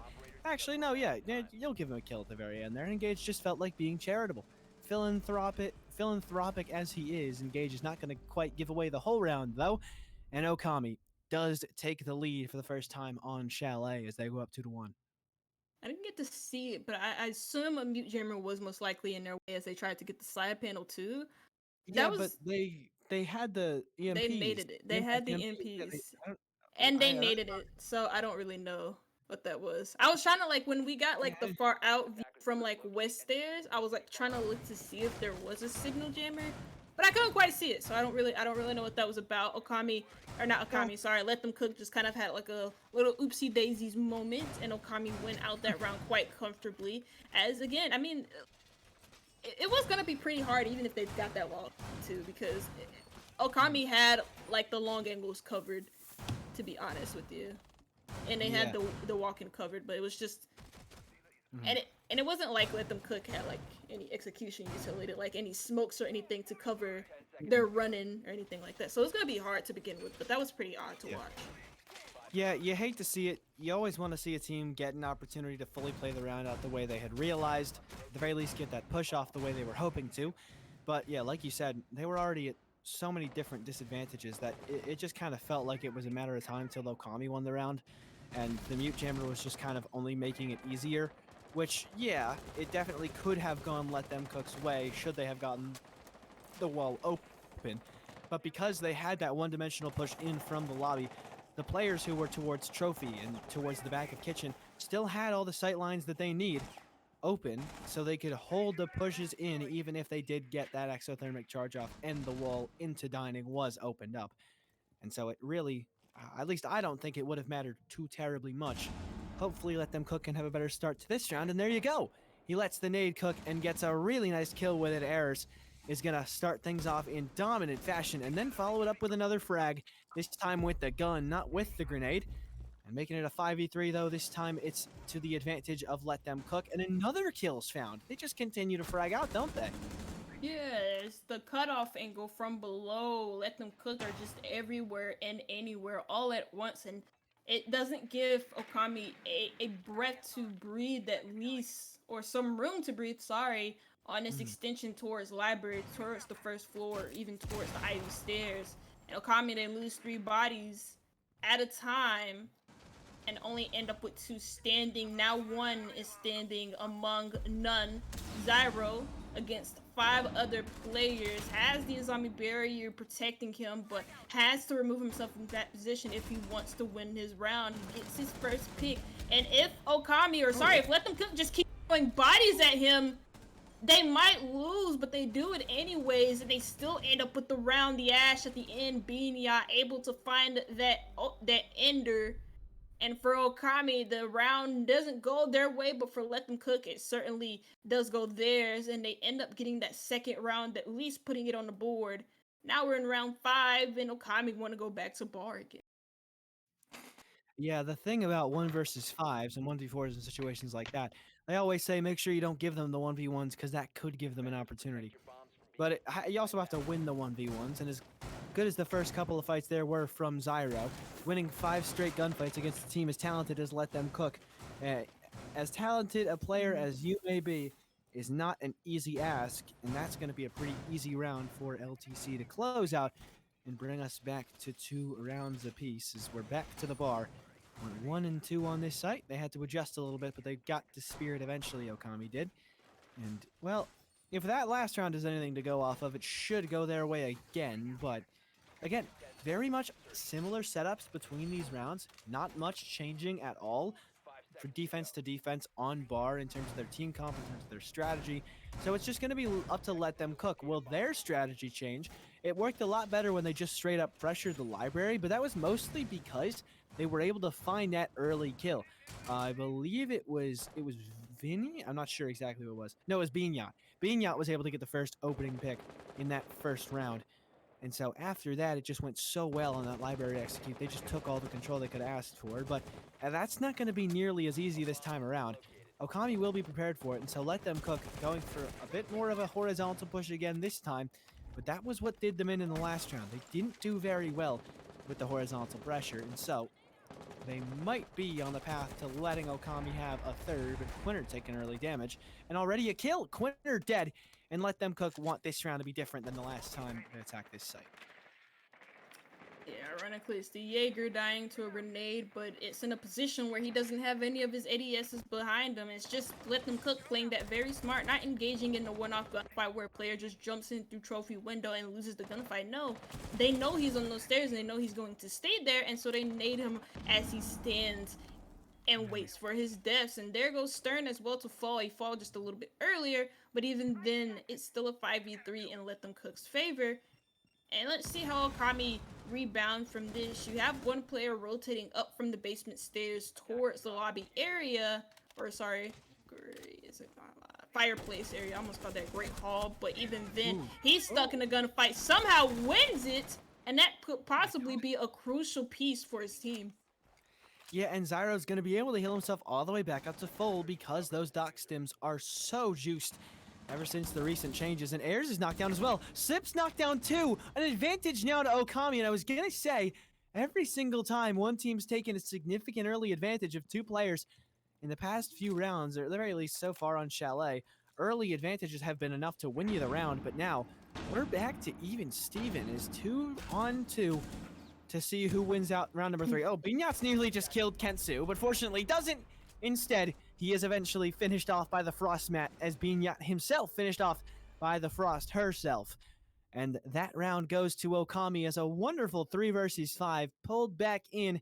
Great round from Zyro with a couple kills to make it back into the 2 versus 2. And then a really clean closing from the Frost. As good as you could ask at the very end, and Okami will be the first ones to reach 3 rounds.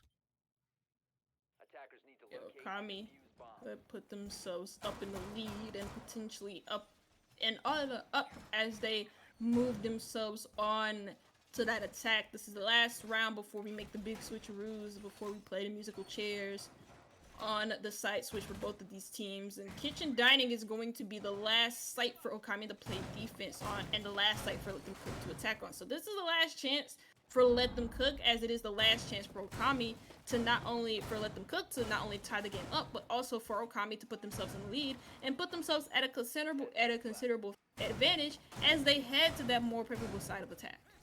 5 seconds to insert. Yeah, obviously, attack has been historically on Chalet much better than it is on just about every other map.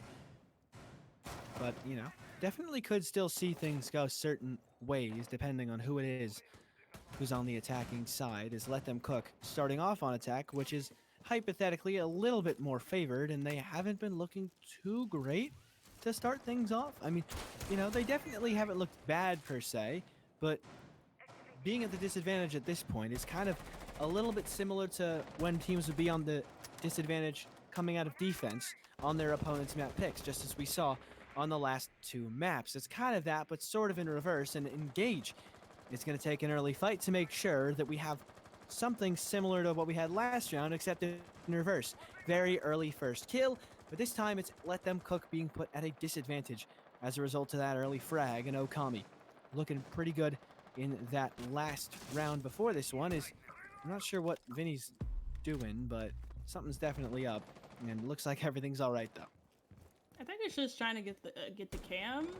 Don't really know what that was about, but anyways, regardless of that, Let Them Cook with the early man disadvantage. And I mean, it's the same thing. They seem to be just sending people one by one on this kitchen execute with no real plan of how they actually want to deal with this top 4 setup, or even the roam for Okami, which has given them so much trouble when Okami has defended kitchen dining so far. Stern is going to be below, gonna maybe prep for a late flank later on, who knows. But even then, Okami, they have this man advantage, and they also have these long angles plus the 1.5s to play off of the back of Quinter, and also Engage, who are holding the exact same area but different angles. Yeah, and that's going to make it extra hard to push into that angle moving forward. And there goes Quinter. getting the first kill on Yacht, at least the first kill in that area. It's anything but the first kill, as we already find ourselves at a 2 versus 5. Most of the players who will die in this round from Let Them Cook have already gone down. And now it's just left to Kensu and Vinny. As big C4 there, that's going to find one more. And it's only left to Kensu Sores. His engage was able to get that one. And why not make it one more for good measure? The Mozzie holds the top floor so commandingly.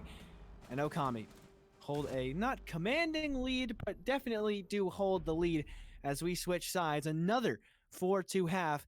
And, well, if you want to talk about things that have carried over across the entirety of this series so far, when a team goes into the side swap leading 4-2, they win. That's happened on both of the first 2 maps, and so it looks to be Okami at a very good advantage, and they're moving into attack, which could be where they win it all, or it could be where Let Them Cook start to take over again. Records are meant to be broken, though, and so are patterns. Trends. So Patterns. Trends, There you go, yeah. patterns, yeah, patterns, trends, whatever. Everything is meant to be Synonyms. broken. And Let Them Cook want to break that pattern. They want to break that trend. They want to break that consistent record that's been happening in this whole series. It's no different as they go onto this defense, looking to hold it the exact same way that Okami held it. Well, barring the Ella pick, the Azami pick, or not, sorry, the Ella pick and the Alibi pick. I was gonna say the Azami pick has been ever so prevalent on bar sites, at least for Okami when they play. Yeah, I think Ella and Alibi are 2 very different operators to switch onto. Not too similar to the things that Let Them Cook, or rather, that Okami were bringing on their defenses as it's Let Them Cook stepping onto the defensive half now. I mean, Ella in particular is really just, okay, Bean, we think you're having a great day. It's time to just let you off the leash. And Solution Sipsy as well has been having a pretty solid map so far. They're the 2 positive players for Let Them Cook. Maybe in morale, but definitely in terms of their KD, as it's Sipsy at 5 and 3 and Binyat at 8 and 3. Yeah, I So knew you that want to would give them the guns, and that's why you give him this Scorpion, as Binyat starts things off with an early kill to put an advantage in the hands of Let Them Cook to start off their defensive half. You heard me say it in the background. I knew that would happen. Benji opens that window, gives a clue of where his... He's not... usually, if you open the bathroom window, you flick over to Ivy window as well. And Benji didn't do that. He was kind of hard-holding bathroom, expecting someone to be there. I don't know if he was being led in by a drone or not, or if they had some extra intel that a Let Them Cook player was over by master bedroom or over by bathroom for him to be holding it for that long. But regardless, he gets caught sleeping, and that's the first pick going in Let Them Cook's way. And not only that, but you don't really have a lot of destructive utility apart from the 2 nades and the sledgehammer, in which you have to get face to face with the utility in order to break it. And you have 2 shields to break, and you only have 2 nades. So they have to be careful about their usage here and play very well behind the stuns and the MP impacts. They absolutely do. Zyro, though, going to be playing well with the Type 89, well enough to get that kill on a bean yacht. So he's only allowed to get the 1 kill before getting traded out. And finally establishing control over the opposite side of the top floor are Okami, but they really don't have that much time to work with, considering they don't have anything above the site yet. And Zyro's so low on HP too. The EE1D comes out. Stern trying to put pressure on that player inside the lobby. We saw Sipsy there on the Alibi. We know that he's going to try and put as much pressure on anyone who enters in as he can. And there he is, putting a ton of pressure on Stern, who was trying to put pressure on him. Double kill for Sip. Big trade back though. Engage with a great shot, but through the floorboards, it's Vinny to get another one, and trades all around as Let Them Cook are the ones to come out on top. When you take the first 2 kills, you're more than happy to see trades for the rest of the round, because that means you're still alive with a couple players left to tell the tale of how we won round 7 and made it a 3-4 scoreline, as Let Them Cook refusing to go into the night quietly, and they want this to be a competitive map, more competitive than either of the last 2. Yeah, but even then, when a team has won or has led 4-2 on their own half, the other team does get a round back at least, but then the trend continues that they keep getting, that the team that is led on the half keeps on winning round per round per round. So maybe that would be the case for Okami, or Let Them Cook are very serious about this, and they want that trend to be broken. They want the record to be set straight, that they are serious about advancing further through TPL. But Kitchen is going to be their next site choice, And I mean, from Okami's perspective, that last round was pretty awkward to watch, especially when they lost the Sophia. They only had 2 nades left. They did it very well to clear out Ivy stairs using the many flashes that they had and using the nades, but that was really about it, as the Kiba barriers were blocking their way on the Ivy double doorway to a fireplace, and then they also had really no pressure from Kindle windows. And if they did, not Kindle window, sorry, Fluke window, and if they did have pressure on Fluke window, that player was swiftly taken care of by the alibi playing on the top of fireplace. Yeah, it's a good tale to tell of all the different avenues that were just dealt with there by Let Them Cook. And even as close as it got at the end from Okami, credit where it's due to the players on that side who did such a good job towards the end of that round to make it competitive. I know Quinner in particular had a really nice shot there. But still, I mean, Okami, far from out of this, they're still in the lead.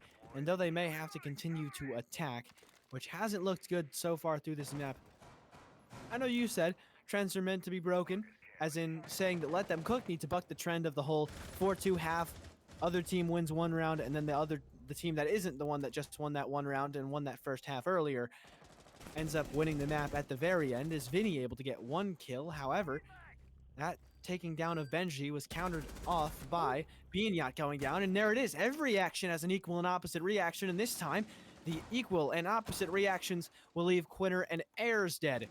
As now, 3-on-3 to determine who wins round number 8.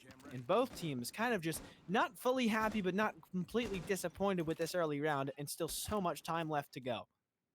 And no zero cameras in the pocket of Stern, as he's used all of them at least. And I wonder what the zero cameras are providing for the dead players of Benji and Quinner, as they're both on one or maybe on the same one. I'm not too sure which ones they're on, but even then, it's not going to provide much intel to Zyro, who's fallen down. And that's your thermite off of the board, and so that means you pin on the Heartbeat utility from Engage to make something work here, because your Thermite was not given the opportunity in order to get that Thermite charge off. Whether he was covered or not is not the case now, because he's dead, and you also have an Echo drone feeding a lot of Echo dies.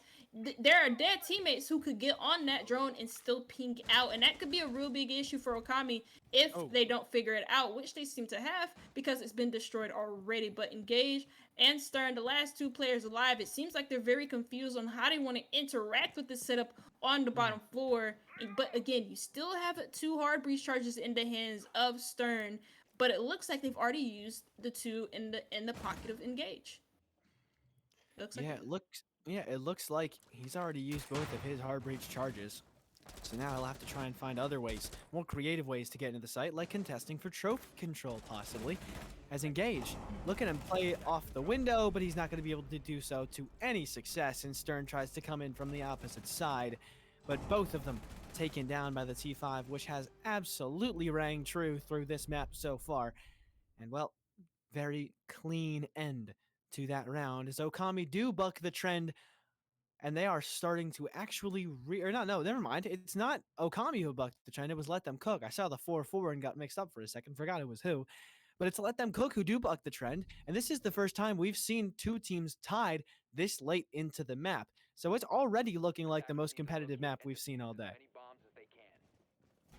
And we expected this. Both of these teams, there's a big chance that either one of them is going to be sent out of TPL, and then there's a big chance that the other is going to be in that winner's bracket. So there's really all to lose. It wasn't clear and cut, even though Okami are on the attack, and even though they were leading 4-2 going on to the attack, it wasn't as clear cut as that, because Let Them Cook, they have that fire in them. They want to keep pushing, they want to keep testing Okami, and they have done just that, tying up the game, now going onto the basement site with the Goyo pick, plus we also see a mute being picked. I haven't seen a mute being picked all that much throughout the whole entire matchup, if I'm being honest, or if he has, I haven't seen much impact from him. We've seen him a couple times. Yeah, there like were on definitely a couple times.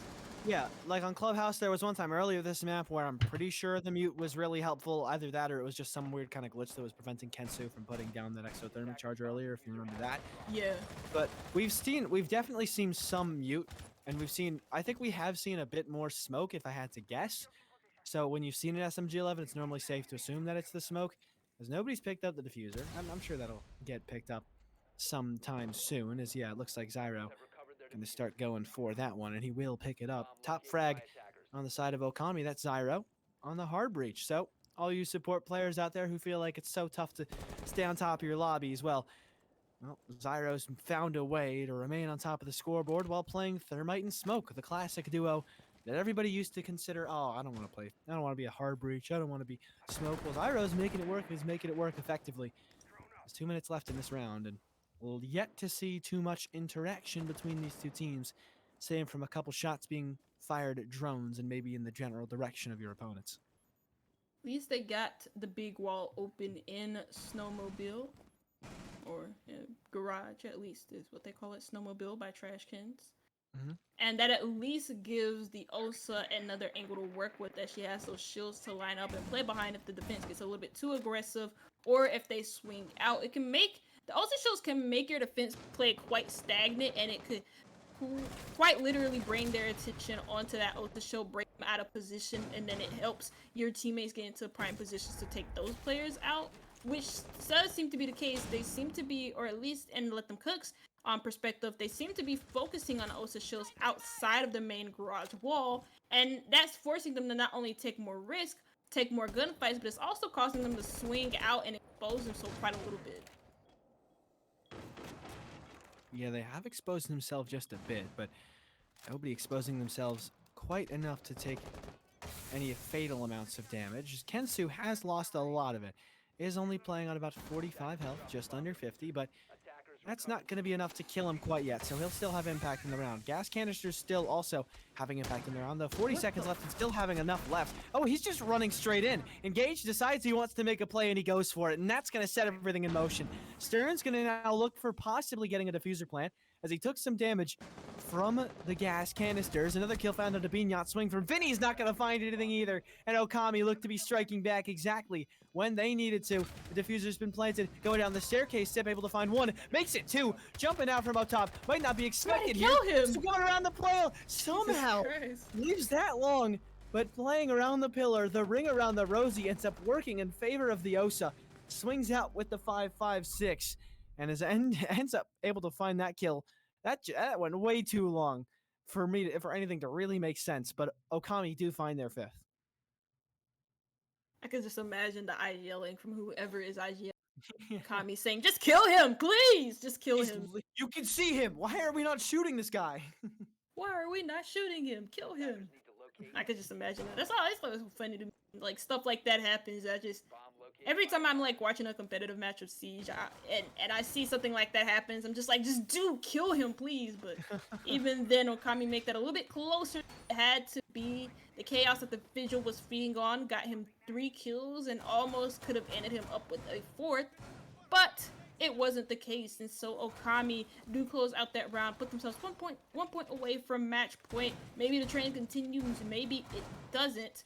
But Bar is going to be the site that Let Them Cook play on. Last time they played this site, played it fairly well. Got a really important pick, first pick at least on one of the soft breachers in the form of the Sophia. Wouldn't really call her a soft breacher, more of an entry or second entry, however way you put it. Regardless, her intel is quite useful, especially on sites like Bar, where you're running into shields, you're running into a zombie Kiva barriers, all into a lot of utility in which you have to get rid of. Especially when you don't really have a lot of utility like frag grenades in the first place. Yeah, not coming into this round with too terribly much. Definitely favoring just kind of running straight at him. What were you laughing at? What happened? No, I was looking at Benji. Benji died on this last time because he wasn't watching the. He was watching it that time though. Yeah, he was watching it that time. I know someone's gonna try and pull some sneaky stuff on me. I'm not letting that happen. You are not getting that around me this time. And he's hiding himself behind the pillar. I like that. It's funny things that you can see, like when a team will die on a flank and then the next round they pick a nomad. Like, oh, I know why you're picking that nomad, guys. Come on. You did not just, that's not a coincidence. I know exactly why you're picking the nomad in that round. You don't want to get flanked again. And speaking of unexpected pushes, Sip nearly able to catch one going up the ladder. Unfortunately for the alibi, timing wasn't meant to be, and so it will remain at a 5 versus 5. Stern able to live just a bit longer as the Gone 6 goes out. And now just going to put the Kiba barrier back up and make sure that everything remains the way it was before for Kentsu on this hold, as halfway through the round and a remarkably little amount of things have happened with this much time having gone down. It'll be a really interesting to see no. who comes. Oh, what a great Rotero. That's going to do so much to the utility. But, oh my gosh, Ayers is able to catch one. Engage somehow not looking the right way, but then he's able to get back on his feet because Ayers wasn't able to stick around too long, and Engage gets the first kill. What on earth is that? Yeah, what on earth was that? Engage just kind of looking the wrong way. Maybe he thought that the Frost backed off a little bit earlier. There was somebody on the flank, but it seems like it was caught out. There's two people actually on the flank. This is kind of nice from Let Them Cook to watch the two players coming on the flank, one of them getting 2 kills, the other getting put down pretty early, but even then, 1v3, and it's Erez all by himself, has to find 3 picks. He's hiding in that small closet in between the sites, or I call it split, or I call it connector actually, or a lot of people call it connector, but even then, finds 1 kill, has 2 more kills to find. One of them's on a vertical, is not actually in a good position to really cover his teammate, and there you go! Ares finds another, has a prime way to clutch it out, and he does! Ares puts Let Them Cook on his back. He's cooking up Okami in the kitchen, and it's Okami to not only surrender match point, but Let Them Cook to tie it all up. What a phenomenal clutch that was from Ares, and it was a beautiful job on those flanks earlier to get 2 picks, but I mean, just really comes down to the Frost in the 1 versus 3. Terribly irresponsible plant spot from Zyro. Not sure why he thought that was the spot to go for, with the Frost where the Frost was, and also his teammate being upstairs in a spot that didn't allow him to cover Zyro's connector, or really to cover too much at all. It probably could have planted somewhere behind the bar. I'm not exactly sure. But, and also, like, the fact that I believe it was Quinner who was upstairs on that sledge last round, who's picked the sledge again this time. Yeah, I don't know why you're upstairs in that situation. You hope that your 2 teammates are able to do enough on the horizontal pressure. But when the first one goes down, and you're still trying to watch a planter from upstairs, it feels like you're just kind of like, no, I don't want to go downstairs. I want to stay up here. All right, yeah. Well, then I'm going to kill your teammate and then kill you as you try and trade him out, if you're okay with that. If you're cool, if that's cool. Yeah, and even then he had to make vertical angles. He didn't have anything preset up there, so it was kind of like a question mark. I don't know what that was about, but Okami, yikes, big yikes on that. 1v3 surrendered and match point as well. That's probably the easiest match point that we're gonna get inside of this whole match, or the whole map of Chalet, and they just completely botched it. But what does that do to their mentals? What do you think? I don't think it's gonna. I don't know. I mean, I'm definitely affected. I'm definitely affected if I'm on the side of Okami, but I don't think you can really let that affect you for. You definitely can't afford to let that affect you for too long. They've definitely been in more dire straits before. I mean, the experience on some of these guys is massive. But Benji, speaking of experience, the most experienced player in the lobby by a pretty wide margin, former Pro League player many years ago. No, it's not Benji Moolah. It's Benji from a long time ago. Maybe I'm just showing how long I've been watching Siege with that, but yeah, formerly of Obey. That is the same Benji who used to be in Pro League many times ago. Not Benji Moolah, but regardless of which Benji it is, he's not going to get that second kill. Instead, one of his teammates will do the job, and it's a 5 versus 3 again. And this is something that Okami, and also Let Them Cook. This is a situation that both of these teams have let slide before. It was last round, but Okami let the 5v3 slide, eventually the 1v3, which is rather the 3v1 if you're talking about it from their perspective, which is definitely a lot easier than a 5 versus 3. Don't forget earlier that Let Them Cook were also at a 5 versus 3 advantage that was pulled back by Zyro and company doing a great job at the very end. So, can't quite say that Okami were throwing that round, because Let Them Cook also technically did throw a pretty significant advantage earlier on his Benji nearly dead, but not quite going down just yet as a minute 10 seconds left. Stern gonna play this position on the top floor. At least is gonna watch out for any rotates or any more players who exist on the top floor. And there you go. He finds one like a whack-a-mole. One pops up and then one goes down. But even then, Okami seemed to have put themselves in a prime position. There's no way they throw a 1v5 as they did a 1v4 or 1v3, sorry, the last round. But there goes Vinny to find one. The smoke from the Sins is going to block his way, the toxic screen, as some might jokingly call it. but Vinny's in a between a Wrong rock game. and a hard spot. Wrong game, wrong game. It's between a hard rock and a rock and a hard spot. And there goes Okami to finally put themselves on match point. Should have done it in a round before, but they do it in the very next round. And honestly, that's good enough. But also let them cook have a chance to bring this into OT as well. Yeah, it's enough time that we spent focusing on the past. Okami has already asked for forgiveness, so it's time we look towards the future and look to this final, what could be the final round, last round of regulation guaranteed. As I mean, it's very fortunate that we've been able to see both teams reach 5 rounds for the first time on the last map, making sure that it's the most climactic conclusion that we could reach, or at the very least, the most climactic point of any map is on the final map. That definitely makes the whole series as a whole feel a lot more, fun to watch. Makes it feel a lot closer because you can see why both of these teams wanted to go to this map, but not as much as the maps they really wanted to go to.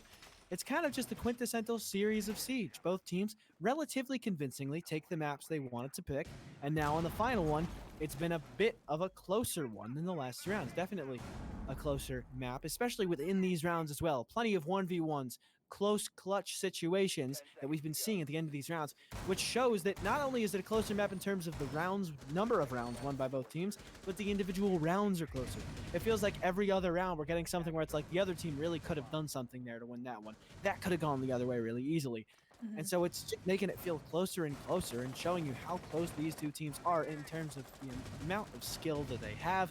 But at the moment, between barely winning their map by a little bit more of a margin and being in the lead now, consistently looking a bit ahead of the curve compared to Let Them Cook, Okami seemed to be just slightly edging them out. But that could definitely change. There's still enough time for that to change. It's got to change in this round, and then it'll have to at least What? change most of the time through OT. But Kensu, just start things off, why don't you, with a shot through the window completely randomly and make it a 5v4 in your own team's advantage. Yeah, I'm calling a protest. That's kind of crazy. Where's the really. mosh check? What the hell, Stan? I don't know what's going on with that. But I mean, what? Oh my gosh. A the res C4 from kill? below. And then a Cheers, res again. And that's Nice. engaged. And that's like in a matter of a second. It took about a minute, but even then, Okami lose 3 players back to back to back. And it's a good chance that we're heading into OT. Another one. Make that It a feels like- 95% chance that we're heading into OT. 99%. Who let DJ Khaled write the script for this round? Because it's just another one. and another one and another one. It's just they keep going, and it looks like OT is the only realistic solution we have left. Zyro probably just going to be looking for whatever kills he can find around the map, and taking the time to talk things out with his teammates is Okami. They've got a lot of time to talk over how they want to play the OT. Meanwhile, Let Them Cook have a lot of time that they could just spend running around looking for as many kills as they could. But you can't quite kill hunt to the fullest extent, because if you all run outside, then you will all be spotted, and there's a realistic shot that he's able to 1v5 that. Bean seems to have a sneaking suspicion that he is where he is, so Zyro might get run out on, but I don't actually think that's going to happen quite yet. But yeah, I think all that I can imagine Okami are doing right now is just talking about how we can improve from here. Do you think there's anything that they really need to focus on coming into these final rounds? I can't really think of anything off of the top of my head. It's just players maybe being caught in weird positions, kind of like it's the same thing that I could say for Let Them Cook, is that sometimes they have players kind of like just doing their own weird things by themselves, seemingly being caught off guard by like little things that you shouldn't really be caught off guard by. Util usage has been a little bit underwhelming at times, but sometimes it has been pretty good, or it has been the same as it has always been in any competitive match that I have watched. But I don't know. And for Akami in particular, they seem to be caught off by aggression. And at least in this case, Let Them Cook brought the aggression to them. They brought the fight to them. And Okami didn't really adjust from that. And it's really hard to adjust to aggression that you don't really expect. Yeah, and I mean that's absolutely true. Aggression can be a massive impactor, and I'm not assuming we'll see too much over aggression in this overtime. I can only imagine that teams will understand whatever the circumstances may be and just really start to play with a lot more caution than usual. But then again, plenty of teams do love to switch it up on you when you least expect it. And both of these teams have been doing plenty of things that we haven't been expecting. Is let them cook manage to pull it out into OT, and should they win this out, we can't help but look back at that 1 versus 3 so heroically clutched up by Ayers to put let them cook in this position. Not to mention Sip on 16 and 6, standing head and shoulders above the rest of the lobby. 16 kills. Next highest is 10 on Yacht and also Zyro and also Engage. So plenty of members of Okami doing a decent job. They all look to be relatively close, but it's definitely much more one way or the other. Kensu, Coach Kensu on Let Them Cook, doing a solid job. 2 and 9 though. Unfortunately not contributing with the frags, but it's Solution Sip absolutely has been the answer that Let Them Cook have needed through this map at least. And he's been a great player through every single map as well. The main reason, really, they've been able to get to 6-6, as 16 and 6 is nothing to scoff at. And, well, we've reached OT. We'll start with Let Them Cook on the defense, which has been the favorite site so far. And they're not going to start things off well, though, as Ayers is taken down quickly. Yeah, even though it's the frost being glossed, it's still a body. You really need as many bodies as you can get, at least for the bar site and to hold the top floor. But even then, they also have to play aggressive and they also have to keep up momentum. But even then, Okami get 2 kills back to back with the refrag coming in, at least from Yacht, and that takes out Engage. So at least you get rid of 2 frag grenades plus the sledgehammer off of Engage, but you also still have the breaching rounds, or breaching charges, sorry, from Benji 2 to help with the vertical angles, which haven't been very useful if they haven't really existed at all throughout this whole matchup. You know, the one time that we really noticed the vertical holes was because, you know, they were kind of playing against, actually, Okami. There was one player sitting upstairs when we both said they probably shouldn't have been up there. It was either Engage or Quinner, whoever it was, as that was many rounds ago. It was Quinner? Okay. Well, whoever it was not the wisest thing to be doing in that situation. Is, well, the irony of taking down Ayers first. You say, oh, it's a gun on this site. Well, it's Ayers on this site. And so I think, Okami, you're very happy to be seeing his name on the wrong side of the kill feed. The right side for Okami, the wrong side for Ayers, side he doesn't want to be on. Just so they know that he won't have any repeats of what they did last time. And now, Okami with a 1-player advantage, making the holes in the roof to really try and exert pressure on this defense inside of bar. And it really seems like it's only a matter of time till they fold, and Vinny will fold first. Now 2 players left alive for Let Them Cook, as, you know, Okami with that man advantage. They're just everywhere and anywhere all at once. This is how you properly use the vertical to your advantage. Don't use it later on and around holding horizontal. Use it to apply pressure vertically on the players playing horizontal, so that your players horizontally can have an easier time pushing in. As those players who are panicking because of the vertical, they have to move around, they have to shift their weight, they have to shift their positions and find a way out. And Okami not only took the 2 first kills, but they spent some time on that second four. They weren't rushing to execute, they weren't rushing themselves. They played that with really good patience, perfect patience, and it paid off. Yeah, perfect patience indeed. And that will put Okami at the advantage. Though we've seen them at the advantage before. And it hasn't necessarily gone their way. It's been consistently Let Them Cook playing catch-up. Since they were the first ones to take a lead on this map, Okami haven't really been at a deficit since then. It was 1-0, I think, was the last time that Let Them Cook had a lead.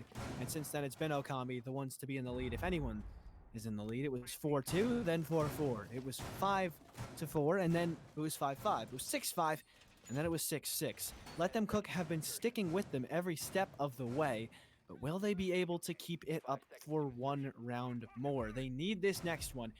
But even then, if they win this one, the pattern says that Okami's winning it out. They have such an advantage. They've been playing more consistent. Everybody on Okami is chipping in. They've all got at least 8 kills, and at most 10. All signs point towards Okami at the moment, but Let Him Cook seemingly just kind of have the X factor. They can chip in when they need to most. And is that going to happen for them in this overtime? It's got to happen here, because you lose this round, it's all over. This map's over, the tournament's over, no more TPL for you. Try the qualifiers next season, but this is not going to be it. It's not going to be it for you in Season 6. they know that. They know that. So the pressure's gonna be mounted onto them. Some teams can deal. Some players, some teams can deal with pressure pretty well. Some can't. And in this case, will they really be pressured this much, especially with this being OT match point? Maybe, maybe not. We'll have to see. As it seems like they made a pretty fast entrance with Beaniot going right back outside, providing some sort of vertical angles, at least from below on the trophy stairway, for his teammate playing down below. And so that gives you another angle to work with. And then he can also rotate and apply pressure on the west main side of the area. Okami mainly keeping their hold on the top floor with at least 2 players sitting up there and 3 of them actually playing on site. But you have Let Them Cook just being everywhere and anywhere all at once, with some players playing down in the basement, some players playing outside and just holding crosses or at least holding rotations that they know that Okami will use on this defense. Minute 15 left on the clock, and it's going to be up to Okami to use everything. I know they will use as air is taken solo, actually finished off. The C4 wasted in the process, but a kill is confirmed, and that's all you could really ask for. Okami at every advantage right now, and they'll add one more onto it. Man advantage taken by the defenders as well, as only 55 seconds left for Let Them Cook to possibly make their way through. Still have Engage upstairs as well, doing massive damage to Vinny. That means your sledge is going to be stupid low, and there's another kill. Zyro is able to pitch in for one more. Vinny low, Kensu and Solution Sip, the only other 2 still alive. As you've got Stern upstairs in 30 seconds to work with, there's not really enough control of anywhere for Let Them Cook to possibly work things out at all. And Solution Sipsy, he's been the answer. He's been the solution all map, makes it 17 kills. But he will have to win a 1 versus 5 for his team to even have a chance at winning this map. And only 10 seconds to do it. It looks as good as over as he's able to take one more. But time constraints say no thank you. And every member of Okami isn't going to be giving themselves up. It's time running out, and it is Okami barely able to edge out Let Them Cook in the most hotly contested third map that I've seen in quite some time. They will remain alive in TPL. They await the loser of Lycus Empire versus Not Weebs. They'll play them later on. Okami, though, happy enough to be remaining alive in the tournament, and unfortunately for Let Them Cook, as hard as they fought, they will be going home. So, the Premier League Season 6, one of the first teams to be eliminated, the first team to be eliminated from their group is unfortunately Let Them Cook, but a hard-fought battle to them absolutely every step of the way, sticking with Okami. Yeah, Let Them Cook most definitely did fight Okami all the way through to the end into OT match point for Chalet. That last round though was just a bit of a disappointment, especially with the way that it ended. You know, they got inside of the map. They just didn't seem to know what to do after that. It's like when Okami didn't give them anything, they didn't really know how to adjust. And that's what I feel like I've commented Let Them Cook on, at least on Clubhouse. They know when to adjust, they know when to change things up. And in the middle of that round, they just didn't do so, and it gives Okami the advantage on Chalet. It gives them the serious, and that means that Let Them Cook's dreams of winning TPL is all but over. But better luck next season. Better luck in a couple months. I don't know. TPL is going to start back up. But even then, regardless of that, Okami take the 2-1 lead. Like you said, they will face Not Weebs or Lycus Empire in the loser bracket finals. And then that loser bracket final will determine if they make it into the upper bracket grand finals, which then determines if they make it up into playoffs. So it's a whole lot of things. It's not really that confusing, but to some people who probably just joined TPL, probably are just looking to watch TPL, it may be a little bit confusing. But that's been me, Custer, and this has been him, Happiness. These are our Twitter handles, and also follow TPL. That's where you will find us, and that's where you will find more TPL action over here for Rainbow Six Siege. We will see you guys soon. We will see you guys. There's another game though. There is there's another game coming up. We're not going to be here for it. We're not going to be here for it. It's pretty late, so I thought we were done. But there is going to be another game after. We're going to be gone. but we do have another game tomorrow. So not tune No, in it's for the right next now. game. Yeah. Yeah. Yeah, but there's other games tomorrow, aren't there? Yeah, but there's another one right now. I'm just trying to make That's sure that everyone knows there's another one right now. yeah, that's what I said. Oh man, What? you know what? Peace. All right.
Is it better than it was before?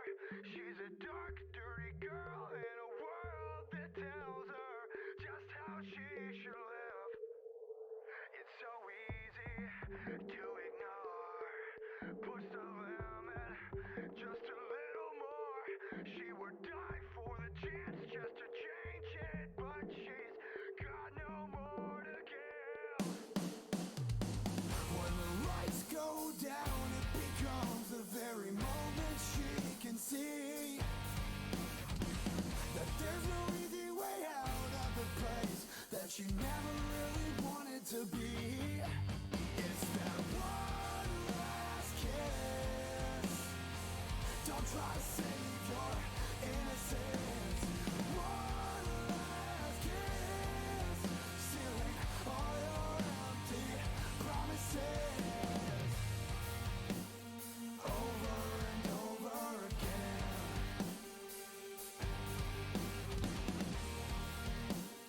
Over and over again.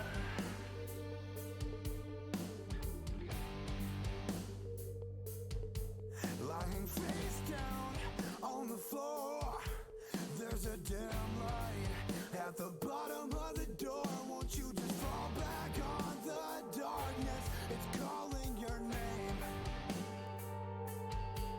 As the days run into the nights, never mind now.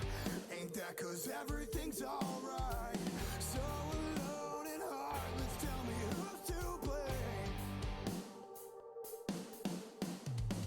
When the lights go down, it becomes the very moment she can see that there's no easy way out of the place that you never really wanted to be. It's that one last kiss. Don't try to save your innocence. One last kiss, sealing all your empty promises over and over again.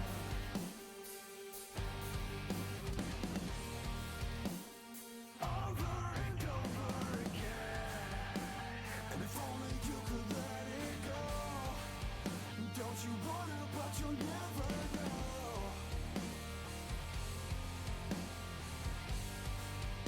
And now you're falling with your concrete soul.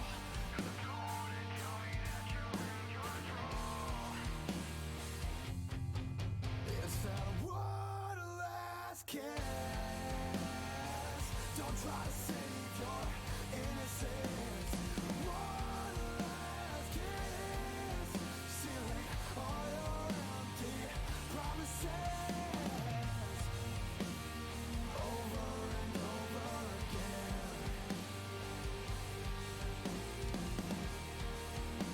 Over and over again.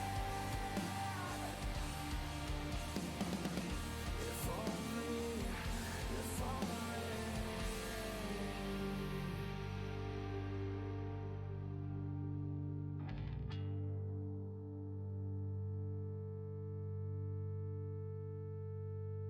I'm on my own, broken and alone.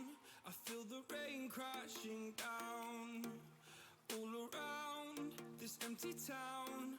I'm searching for the lost and found, but you don't care, you're unaware.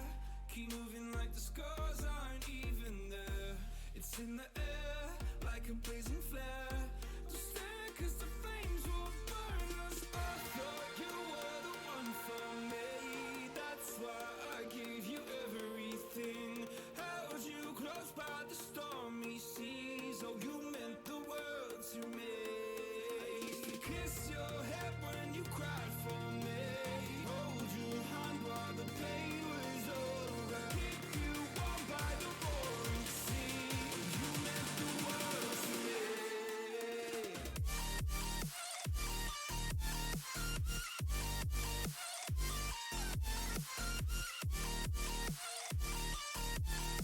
Oh, you meant the world to me.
point in blaming you, you did not know.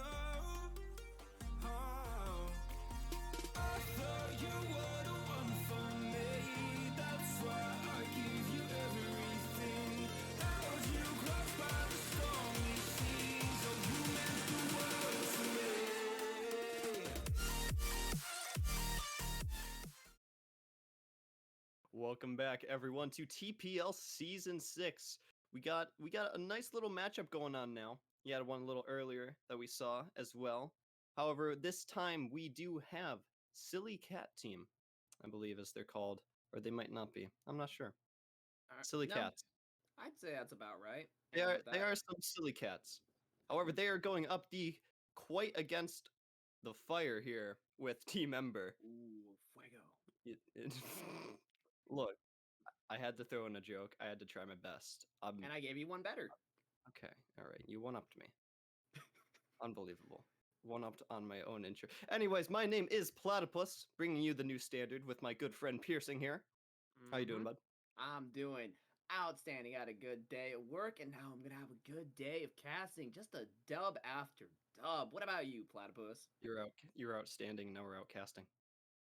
Mm-hmm. Funny how that works. I'm doing wonderful, Piercing. I I'm feel like so glad to hear that. well, why don't we hop right into this and take a little bit of a look-sees of what we got going on, shall we?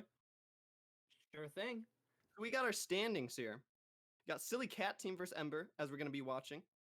And just before this, I believe, I don't remember what we had before, but we're going to be, but you're right, you're right. My brain blinked on me, my bad. But yeah, But with anyway, Silly Cat Team versus this is gonna be the final knockout match. So whichever team loses this match, they are donezo. they're gone, And they're out of here. whoever wins this will move on to the Pro Master match to get moving back on into the UB Grand Final. So this is a very high tense, high stakes situation for either of them because if they lose this, there's no second chances. There's really no second chances for any team going for it at this point in Group D, group stage. One loss, and that's it. You're gone. So, best of luck to them. And now I we're going to mean, move on to the teams. they both burned their match loss pretty early. So I guess they got their faults out of the way as soon as possible. But moving for Silly Cat Team, they're doing pretty well. They got Clubhouse as their best map here, and Oregon as their worst, which is kind of interesting. Which Oregon is a very commonly played map, so I'm kind of curious to see why that's their worst map. Yeah, and that's going to be unfortunate for them, as I believe that's one of our maps, which we will go over the bans shortly after. But let's take a look at Ember and their team. Sitting at a 67% win rate with Border as their best and Theme Park as their worst. That makes a little bit more sense to me. A little bit more than Clubhouse and Oregon as best and worst. Yeah, I can very much see that, but I feel like theme park I feel like what happened there is they got that one map and they lost it and haven't really had a chance to play it again. So That might be very fair. Yeah, that's a fair oh yeah, point. that's what I speculate, and I think that's what makes sense to me anyway. I mean, either way, they're the best and worst maps for a reason, and I'm sure we'll see why or even why not if they want to prove us wrong here. Moving on, Yep, let's take a look see at the map bans, shall we? oh yeah, and it looks like we're gonna be playing on Border, Oregon, and Clubhouse, which So is can't help but notice Border being Ember's best map and Oregon being Silly Cat's worst map. Not the way you really want to be sitting for Silly Cat mm-mm. team. However, they do have Clubhouse as their best map for the decider if they're able to hold on and show it to Ember long enough to make it there. Yeah, if they get there, but like I said, that lineups alone, that has me a little bit worried. Because usually what you want, right? You want a map, second map that's like, okay, I'm okay at this. I can win this. And then you move on to the cider. If if they are not able if Silly Cats is not able to beat Ember on their best map, or win on their worst map, they're out. And like I Right. said, that's not looking good. It's not like, you know, Ember has one really good team and then they have a map that they're okay at, they can win and then slam over into Decider on their best map. No, that's not what we have. We have a situation where it's a double whammy for Silly Cats. That's not to say that they can't win this. They definitely could. Those numbers can get swayed very easily when it comes to map wins. But from what we have statistically right now, that makes me a little bit nervous for them. Well, I guess we'll just have to see what exactly they have in their sleeve to throw out, because I believe match is ready, so we're going to be able to hop right into this, and we'll see some good games, I think. Heck yeah, good luck and have fun, everyone. Here we go. First map, Border. What do you think we're going to see for the bans? I predict Flores, I predict Azami, and everything else is a toss-up. That's my bets. To be honest, Kaida or Azami makes sense, but I feel like Solus is going to be a big one too. Solus, I feel like people are starting to catch on that Solus isn't all that. If I'm being honest, at least as far as how consistent her utility is for spotting things, and we'll actually see Knock for the first ban, which is interesting. Well, I mean, we saw a lot of Solus banned and played in SI, but those are literally the best players in the world, so I mean, I can only imagine they'd be playing her to the best of her usefulness and ability. However, we are seeing Ying taken out as well now. No Candelas and no knock gadgets going on to help get a little bit of sneaky flashes in. Oh yeah, and I can already guarantee you the reason why we see those type of bans, and it's pretty much because the way that Border is. It's just too easy to have someone sneak in, just hold, and then someone run into your crossfire, and you don't even know that's a crossfire you even have to deal with. And that just comes down to Border being such a small map, and with the sheer amount of rotations, Knock makes that a nightmare. Yang makes it a nightmare because you can't really set those crosses because she just sets up a blind point where you can run in and flash at the archives. Makes sense. And then we'll see Valkyrie and Solus. Looks like you were right. They are going to ban Solus, but the Valkyrie ban, honestly, kind of expected because Vert is so vital on this map. I mean, what can I say? I'm just a bit of a knower. You are a knower. You got me there because I honestly was going to think that the Solus bans were going to go down a little bit now that the SI has been dealt with, but I stand corrected. Moving in to round one, we're going to be seeing nothing too crazy as the game takes its head a little breather before we hop right in. But we're seeing a bathroom hold, which is very interesting. They have the Frost and the Kapkan, as well as Oryx for upstairs, and the Azami still in play, which is going to be, I imagine, very helpful throughout this entire match.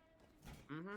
And one thing to note as well about Ember's composition is they don't have a whole lot of what I like to call hard utility that really physically stops someone from moving in outside of, you know, the traps like Kapkan and Frost. There's no Malusis, there's no Lesions, there's no slows, you know, no cams. I mean, if they are able to force their way through the Frost and the Kapkans, there's really nothing stopping them technically from just walking straight in the sight. And I mean, we even have Scuba and Boots on the glass with the nades who can hold that angle on the window. So that's a lot of potential there for Silly Cat team to get a force plant in. You know, funny how you say that they might be able to walk on site. There is no one on site right now. There is not a soul on the entirety of site. They're playing a little bit in construction. They have Mute now finally getting back into site, getting something going on so that they can properly hold. But it doesn't matter because the first pick comes out for the side of Ember. Tom Z getting his first snagged kill and the first of the series. Yep, and I mean, that's super unfortunate because that's Ashe. That's a loss of utility. But fortunately for Silly Cat team, that's not going to be too big of a loss as there's really not a lot of utility to destroy. In fact, actually, there is no soft utility really to break.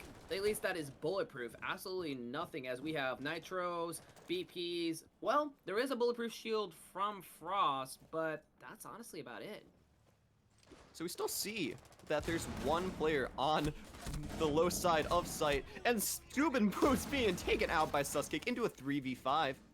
They have the jump in covered, but Suscake taking a lot of damage by Ace in the meantime. Yeah, right now, Silly Cat team just cannot find a way to walk in and deal with Ember's unrelenting aggression, Oh. but it looks like they will take one for the first and a second from Salmon Boots and Plum Picker as they start to make their way up from East Stairs. But Corrupt will catch Hunt Chop Teddy as he pushes up from Archives, and now the numbers are a little bit evened out, but Silly Cat team still needs to get that first floor control. They're still sitting in not really the best formation here. They got a lot of damage on both of their attackers, both Yana being in under half health, and Plum not looking too great, honestly. A little worse for wear. And you got a whole lot of reach by Ember. You have Tribune over in Customs. You got Corrupt holding the angles, taking pot shots over from Construction, trying to get any little damage onto Plum. Or, sorry, onto Salmon Boots. And Plum Right. picks up another to even this out. But Sam is also knocked out. Yep, and that's going to be the impact hole that's going to catch him. And I was going to say that Salmon Boots was in a really dangerous situation for Ember being on site like that, but the impact blowing Iana's cover out like that was massive. And now Plum Picker's just stuck, but she gets the pick either way and now gets the plant down. And Tribune is going to have to come to the Cabby instead of the other way around where they were able to take that. And let's see if Ember's going to be able to get as much aggression successfully into the retake as they did on the initial entry denial. Because now with Diffuse planted, it's definitely going to be a little bit more of a stressful take, using the impact to try and give a little distraction, spraying around as they feel. But they're going to be peeking right into the sights of the SMG-12, and that's going to be the first round of this series going to Silly Cat team. That is so unfortunate for Azami, but I mean, honestly, if she just didn't shoot in a panic, she could have really won that round on the retake because the impact did do the job of throwing him off, but she did not make that happen, unfortunately. And that spraying those shots was just really bad for her. It gave away the position, allowing Dekebi to push up to deny that entry into the bathroom. I mean, it's unfortunate enough that they got put in that 1v1 situation with Azami off-site, because Tribune did have to now push all that work to get back on the site, to get a little bit of sort of a retake when Plum was already sitting at the advantage, and there's really not a whole lot you can do there other than just hope and get that shot, and you just missed the flick, and that's really nothing you can do about that. And remember how I mentioned that Silly Cat team would have a lot of potential if they forced a way in by hopping directly into sight? Well, look at that. We saw Dekebi drop, we saw Yana drop, and man, did the numbers turn the second those hatch drops came in. That's what I'm talking about. With the way that Ember was positioned with their extension, it ended up backfiring as they hopped right in, and they were able to maintain that such that Ember really couldn't retake sight to any avail. No, this time we're going to be seeing a little bit of an armory hold with quite a nice extension over to office side, really giving the feel that they're going to have to work for every inch to push Ember back into sight, whether it's mute in office or even through break room. And There's the important a thing lot here of is not to movement lose coming your out. Ash either, because she's got Right. that hard breach utility. Or rather soft breach, just to get those barriers open, especially Right. with the castle on board. Yeah, did I say hard breach? I meant soft breach. I But think you yeah, did. either way, you're going to want to keep that utility to push your way out into security. I mean, Tomsy just hanging out here. He's been spotted a couple times. He's going to get quick peeked on one side or the other, and he has to really rely on his team now to help him out, as now the nades are going to be coming out to try to push him out of his spot. But anyways, Neo is going to knock him right out of the board, putting this into a 5v4 to start it off. And he had a good flick there, too. That was a really nice shot, even though he wasn't quite anticipating him being that far up on the balk. It didn't really matter, but even still, he wasn't really looking in the right direction. So that was definitely the pick for the taking. Also got his trade back. He was knocked out by Tomsy last time, so he got to get a little bit of revenge going. Yeah, no, that's absolutely fair. That's a little bit of payback. Corrupt getting a little bit of damage, getting taken down by Scoob and Boots, and now it is up to a 5v3 as the Silly Cat team is really making the pressure. Neo Aerial catching bullets from the head eye hole. It's going to catch one barely, and it will take him, and that's going to be multiple picks for Silly Cat team as they get onto a flawless round with Ember extending just a bit too far out and getting eliminated one by one. This is a good way to open up this series right out of the bat. Also, a lot of trash talking going out. However, you know the rules about that. You trash talk and then you get slammed. Oh, how's that like make you look? You Yeah. you gotta keep up with it. Otherwise, Mhm. you look silly. But Oh this is yeah. the silly cat team. The silliness is never ending, and Nate eat both in all chat and in the game. Because remember, this is Ember's best map, and despite that, Silly Cat team has taken a 2-round lead right now. And we've had a close first round, but now Silly Cat team has got that momentum with the flawless round. Maybe it's time for a timeout, perhaps. But either Also- way, Ember's gonna have Also to adapt. mention, it is Ember's map pick. Not only their best map, but also their pick. Which is Right. really interesting that we show that Border was Silly Cat's worst map, but they picked it anyways. Very confident, and probably not in the belief that it's their worst map. But you know how things go. You don't get a lot of matches to prove what's your best and what's your worst, and if you lose it, it happens. Yeah, a lot of that data just comes from this league alone, which makes things a bit more difficult. They know what getting they're that made of. kind of information. But regardless, that is what we know at the moment, and Silly Cat team is going rightfully against that at the can't help moment but with a notice. 2-round lead. Can't help but notice Ember is again not on site. They're playing above and they're playing off to the sides and really locking down the entrances, but they are still just not on site. I don't know exactly what their plan is. They have bullets on the pulse, which is going to be very helpful for spotting the attackers moving around all around site and all upstairs, but he's not going to be playing on site to really utilize it. And if you're going to be playing, you know, that aggressively, at least get those early picks. But Tribune, as I say, that does take Scoob and Boots out this early on. That's going to be a moderate loss, as that's going to be the shoddy out. But I don't think Buck has all that much utility. Ace taking a bit of damage off the mirror, but still going to live. And Ash also being taken out by Tom Z over on bathroom side. Apparently they just don't need to play site to win it, because they're doing a great job so far, really throwing the attackers for a loop. Suscake being taken out in the meantime by Plum Picker, but it's not going to matter too much because Teddy's running into the guns. But no, he's going to get the kill anyways. What on earth? He sprinted in and still got the pick. Are you kidding me? That's not supposed to happen, in my opinion. But Mr. Cam was checking around, scanning for where he was, but he's gone like the wind. oh yeah, he has ran, and is out of there. But Silent Boots Ziana is gonna catch the mute, and that is going to be a little bit just more util to help Silly Cat team to push up, get the execute. A little bit of wall banging coming in onto iTribune. Nothing yet. The Nitro going out. It's not gonna be there. It's gonna be too short. Gonna catch the head of Finka. That's gonna be Plum Picker. Almost getting knocked by a Tribune, but will fall back. And with a minute left, it seems the Silly Cat team effectively has that top control, but with bullets still having his Nitro, it's not safe by any means. But as I say that, there goes the Nitro. And I mean, Ember's looking a little better this time around. Of course, casters curse everyone. You say it, and it goes wrong. Plum Picker able to pick up bullets and really just send them out of here, giving them the man advantage and dropping hatch.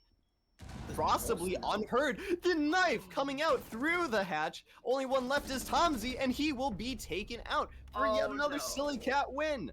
That knife! Yana just came in like freaking, I don't even know.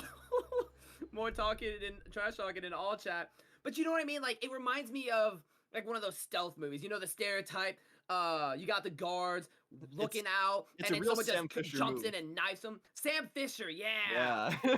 That's exactly what I was thinking about. Seeing Sam and Boots just dropping the hatch and knifing bullets. That was great. By the way, But I mean, new we see Sam this- Fisher Zero Skin Elite is on the store, not sponsored. Definitely sponsored. Is it Not sponsored? We're playing the sponsored. Wink. game. It's got. Perhaps. I mean, it's not really sponsored, but we're playing the game. They're getting their money. Are playing the game, absolutely.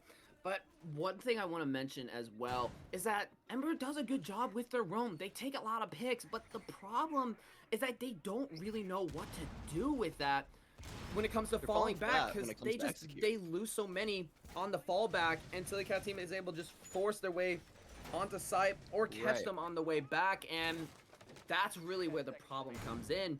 The extension is fine. They're getting the picks, except for the second round. That did not play out at all. But after that, it just slowly falls apart. And I mean- Silly Cat team is showing no signs of stopping. be honest, you can get as many kills as you want, but if you cannot hold the execute, it's all for naught.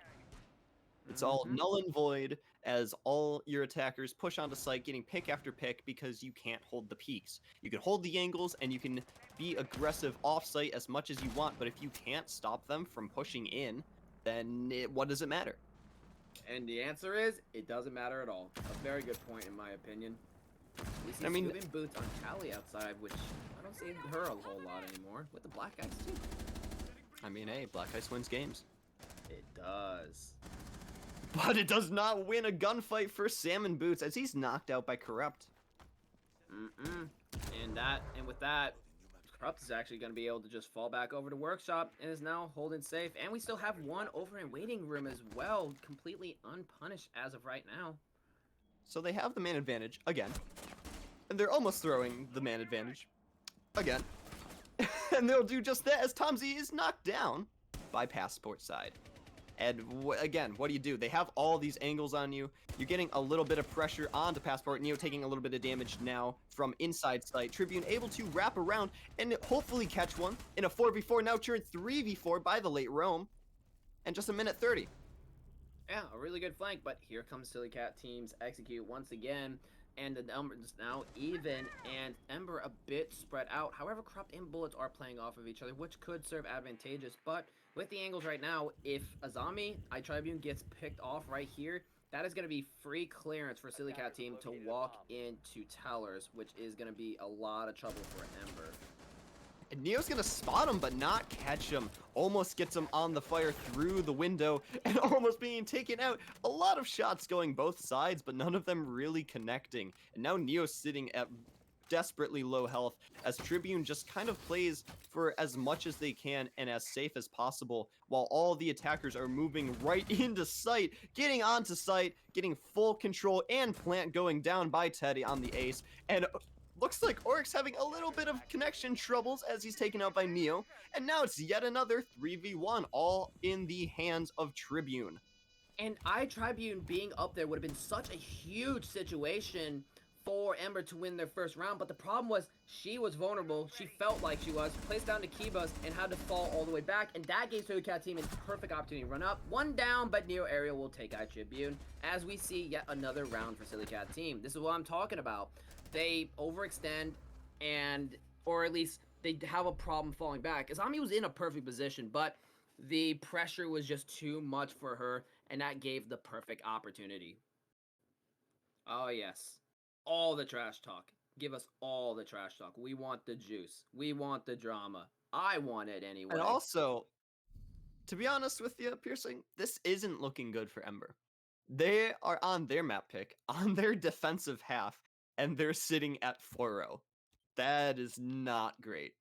And I mean, yeah, no, this is not too good for them. And the rate at which the Cat team is picking up these rounds is the thing that concerns me. Like, it's not just, you know, they're getting all the eliminations. They're getting plant downs. They're getting full control. They're cutting that timer down. They don't even need all the 3 minutes to win their rounds in some of these cases. And other times just absolutely blowing it out of the park with a flawless round like we saw at one point. Ember just needs to find a better way to capitalize off of their roam, which is eating a lot of Silly Cat team's utility, but they just haven't found a way yet, and they're running out of time to do that as we've got 2 rounds left until the swap. And that's the thing. They're not even playing bad. Like, when you're looking at teams who are at such a deficit, you would think, oh, they're not playing really well. But they're not playing bad. Silly Cat team is literally just throwing everything that Ember has back in their face. And I don't think that is much to Ember's, like, I don't think that's really their fault. I feel it's more Silly Cat team being able to put that pressure and give them a run for their money as well as they are. Yeah, it's a team play. They've got really good coordination, and they're making it work extremely well. I mean, we even see that right now, how they're methodically clearing out Waiting Room to make sure that they don't lose anyone, and if they do, it's going to be in a refrag. That's exactly what you want to be doing on Border. It's all about that team play and crossplay. I would say, in my opinion, Border's probably one of the most coordination-heavy maps in the entire game, or at least in the competitive pool, because if you cannot coordinate with your team, your performance on this map will clearly show that. And I mean, on top of that, for coordination as a defending team, when you get a coordinated defense, you can have control of the entire map. And as soon as any type of attack or aggression comes to one side of the map, you can move to cover it. You can be able to set up your angles to hold it so extremely well. It's all about those fast rotates, and with Border's small map size, it is very, very easy to do that, just as long as you're coordinated right. And Scoobin coming with the coordination as they push up, getting a double pick, walking in, but Sasuke will shut that down. iTribute taking another, but Salmon Boots will get Tom Z out, and now it's already to a 2v2 in a quick exchange of gunfire, as Silly Cat team is already forced way up and has 90 control. That's a quick exchange already, in the sense that Silly Cat team was able to really just get in there and knock out those 2 quick kills, with Scoob at the helm of that, of course. But I mean, he just walked in. and that's the thing. How do you let that happen? Scoobin is just built different, I guess. Built different and all the gun skill in the world. Now we're sitting at 45. Plant going down by Teddy. Maybe a little bit of a fake, but it doesn't matter because Sam's going to pick up one quickly traded out by Tribune onto a triple kill. They got cams on Teddy, and they know Tribune is going to be on his way. But he's going to peek and get him! And that's another Silly Cat win. I mean, did you really have to peek that, though?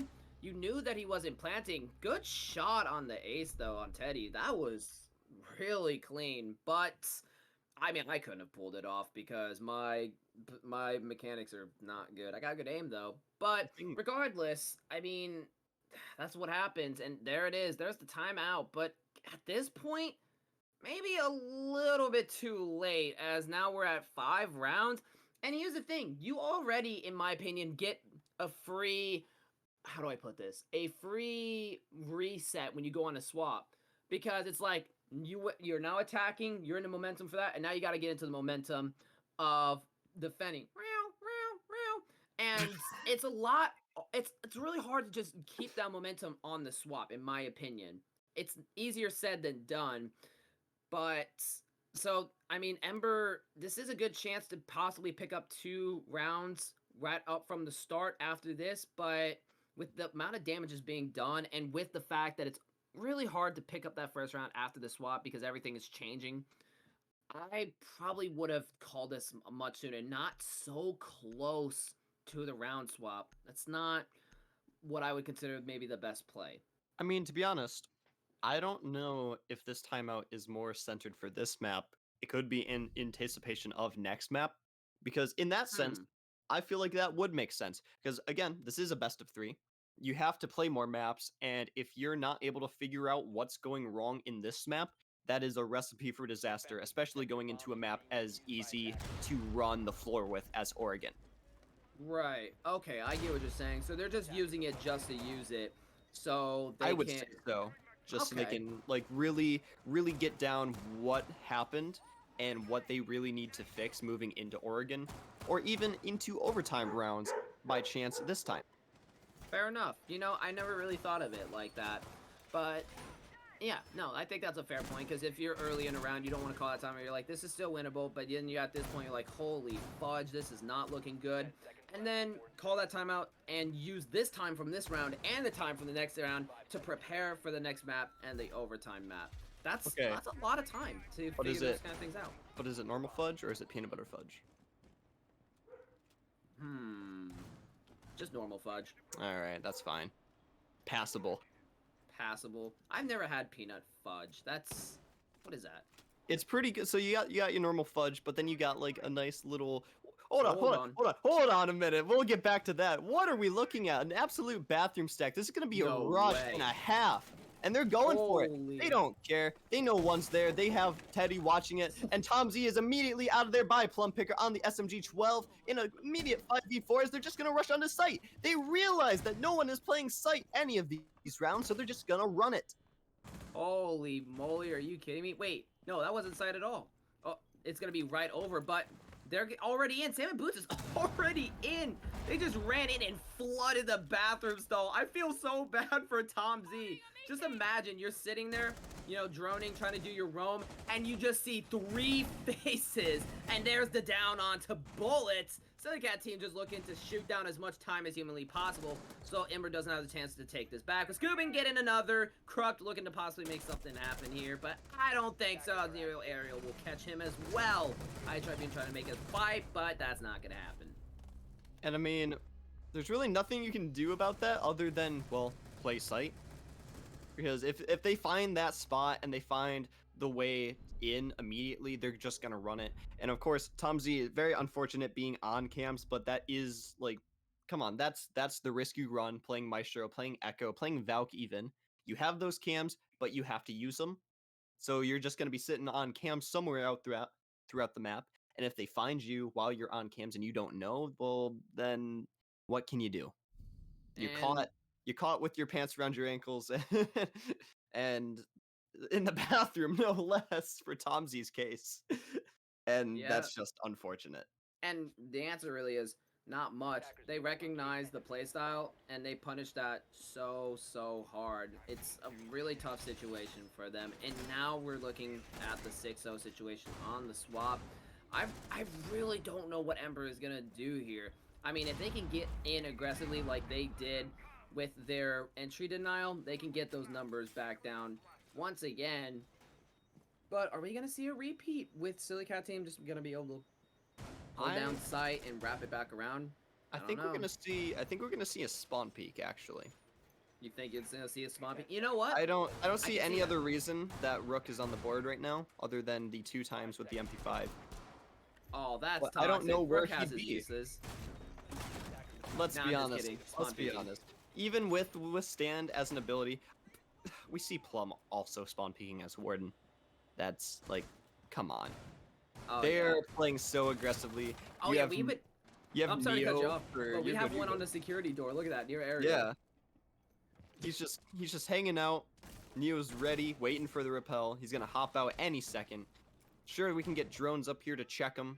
Sure, you can do anything you want. You got Tribune in detention, able to get a little bit of custom side control. However, Oh, yeah. what's that going to accomplish quite yet? They have the hatch, they have the audio, and you know if they're not going to be pushing your balcony, you know that they're going to be probably pushing through customs or through passport. But Salmon Boots is going to be knocked right out of here with Corrupt at the helm of this half. Oh, yeah, and Rook is gonna almost get to one on the repel, but is not going to be able to. And it seems like that Rook pick is not gonna have the impact as they hope, as Salmon Boots is already down. And Silly Cat team does have the Legion with Neo Aerial, but the only other thing to stop a complete walk-in is pretty much Cap Cam with his EDDs, of which it's up to Ember to find those, but they have been playing it a bit slow up to this point and even taking one, so seems like it's working up to this point. With Scuba Boots being knocked down over by Armory side and then finished off, we can see that an unfortunate pick onto bullets by Neo all the way from east side stairs and on the balcony as well, finally being taken out by Tribune to even out just a little bit, put in a 2v4, and Tribune also being taken out into a 2v3. You're trying to get the Silly Cat refrags as team. soon as they can. Silly Cat's right on the rise here. I mean, this is what they do. They get a man advantage, and then they wake up and they play right. And that's what's happening. I mean, they're struggling to get rid of Hutch on the half while taking another. And now it's up to Corrupt to try to push through the smoke to get a res or to take him out. But the smokes will flush him out. It's going to take a secure onto Suscake. And now it's a 2v1. This is exactly what I'm talking about. This is what Silly Cat team does. They let the man disadvantage come in, and then they put a stop to it and focus up. And now Corrupt is stuck in. Ooh, what a peak to shut that down. And that's going to be the first match. And that's honestly such a show of power by Silly Cat team to be able to just throw that as far as they did and just take it really straight to Ember there. They had Yeah. no hesitation. They really didn't have that many faults, even the couple flawless rounds we saw, and just one after another Ember fell. And what can you really do about that? You can take it for the next round. You have that timeout, as we said, that is probably only going to be going into effect for this next map, but that's a heavy hit to have to come back from now. Oh yeah, I mean, in mental wise, it can't feel good to have dealt with that. Multiple flawless rounds. We saw a rush. We saw the 7-0 perfect game. That is not a good mental outlook, especially when it's your best map and it's your pick, and now we're on their pick. That's really worrying. That's really worrying. But keep in mind, and Platypus did very fairly point this out. They they spent a lot of time, with the timeout, with the round, with the swap. They have all that time to talk out what could be going wrong and how to adapt. And in my opinion, if they're gonna win this, they need to learn to better capitalize off of their picks. They need to consolidate what they have put out from their aggression and how to make that work to the advantage. If you know you killed a hard breach, okay, let's play very close to sight. So they have to funnel, right? They're gonna have I to deal mean, with funnels. let's be real. They're going to Borrigan of all places, and if they can't win a round on Borrigan, that is you got to do something about that. You gotta win a couple rounds. You got to have that dominant half for your defense on Oregon because I can only imagine that they'll be attacking possibly. Wait, no, no. Since this is Silly Cat's team or Silly Cat team's map pick, should I feel like Ember is going to be on defense, right? They have that side pick, yeah. They do have. If I recall correctly, I believe it is Silly Cats that will be on attack. Gotcha. If So honestly, if what we're seeing from the side of Ember and their defending half, if that persists, that's gonna be such a crushing blow to like just their entire team. I can only imagine they got to win a couple rounds here. They got to win that half. They got to be able to come out with that advantage going into their attacking half. Otherwise, Oregon is such an easy map to be able to play as a team with. And if anything from last map persists, Silly Cat is just going to run the floor with it. it's also really easy to steamroll on that map. That's another problem. Once you get a momentum on attack, it's really hard to fight back. I've probably lost more rounds on attack from Oregon from steamrolls than any other normally played round because that's all it takes. You get that momentum, and then they just flood with it. And I mean, even that's I all did it that on needs. Oregon. You get the little foothold, and everything is either uphill or downhill from there, whatever side you're on, respectively. Right. It looks like we are going to be able to head to a break before this next map, and we will be able to see which one of these teams is going to come out ahead and which one will be knocked out, because Ember is sitting at the cusp of elimination, unfortunately for them. We'll see you guys Yep. soon.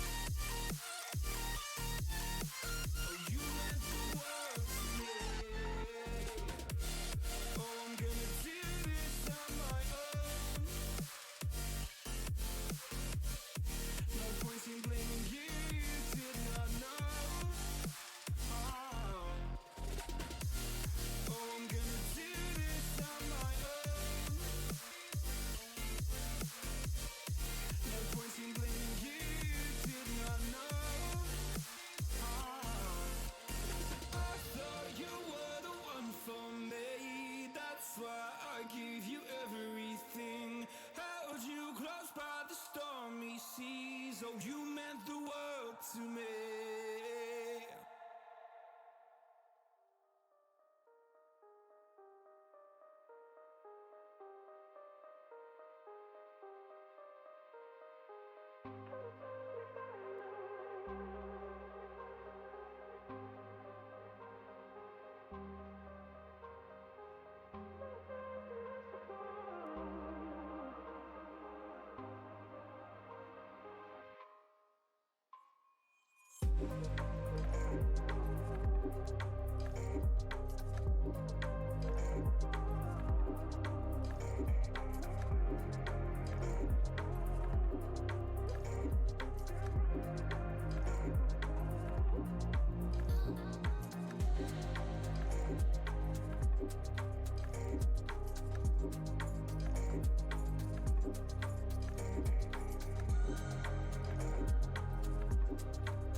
Welcome back, everybody, to TPL Season 6 for Group Stage for Group D. We're sitting here with Silly Cat versus Ember.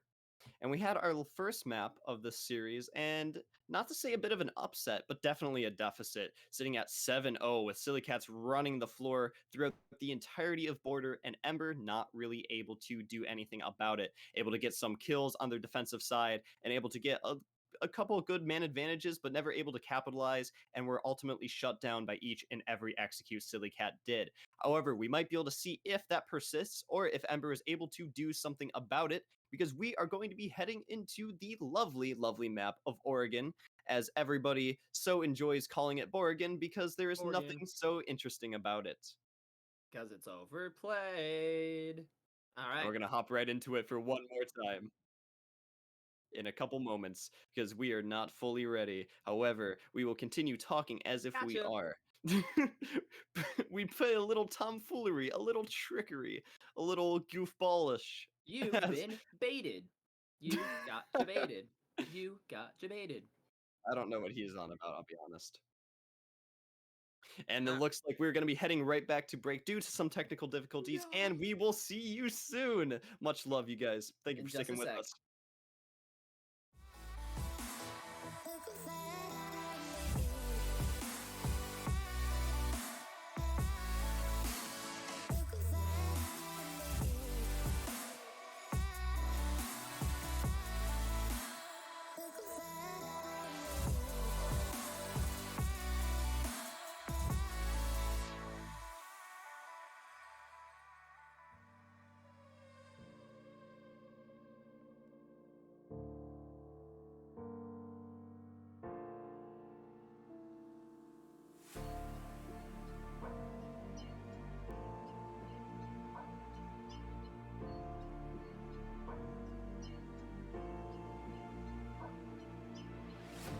I wanna see the light.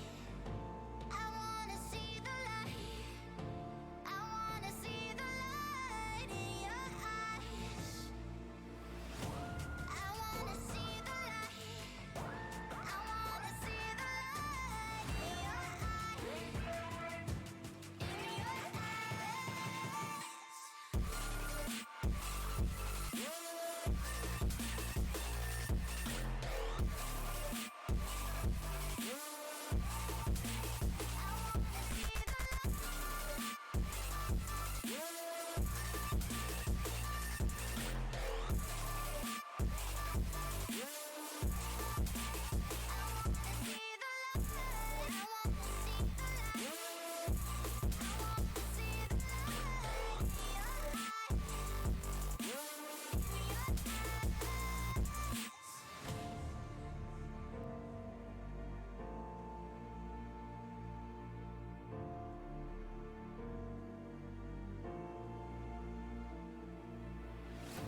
I wanna see the light.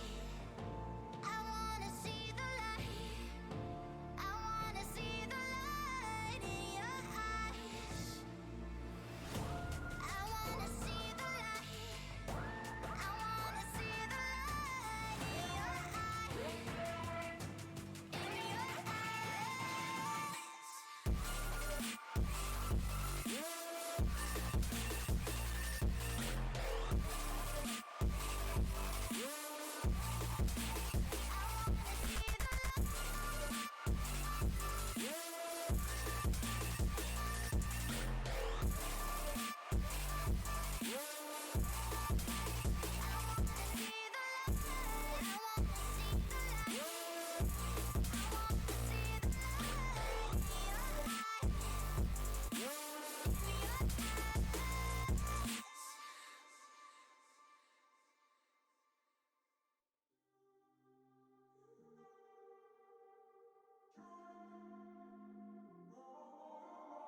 I'm walking around in the circle of life, doing the things I know, walking the same ways 100 times with the same soul. But do you ever try to path on the right side, put it up in your mind? But do you ever try to path on the left side, put it up in your mind?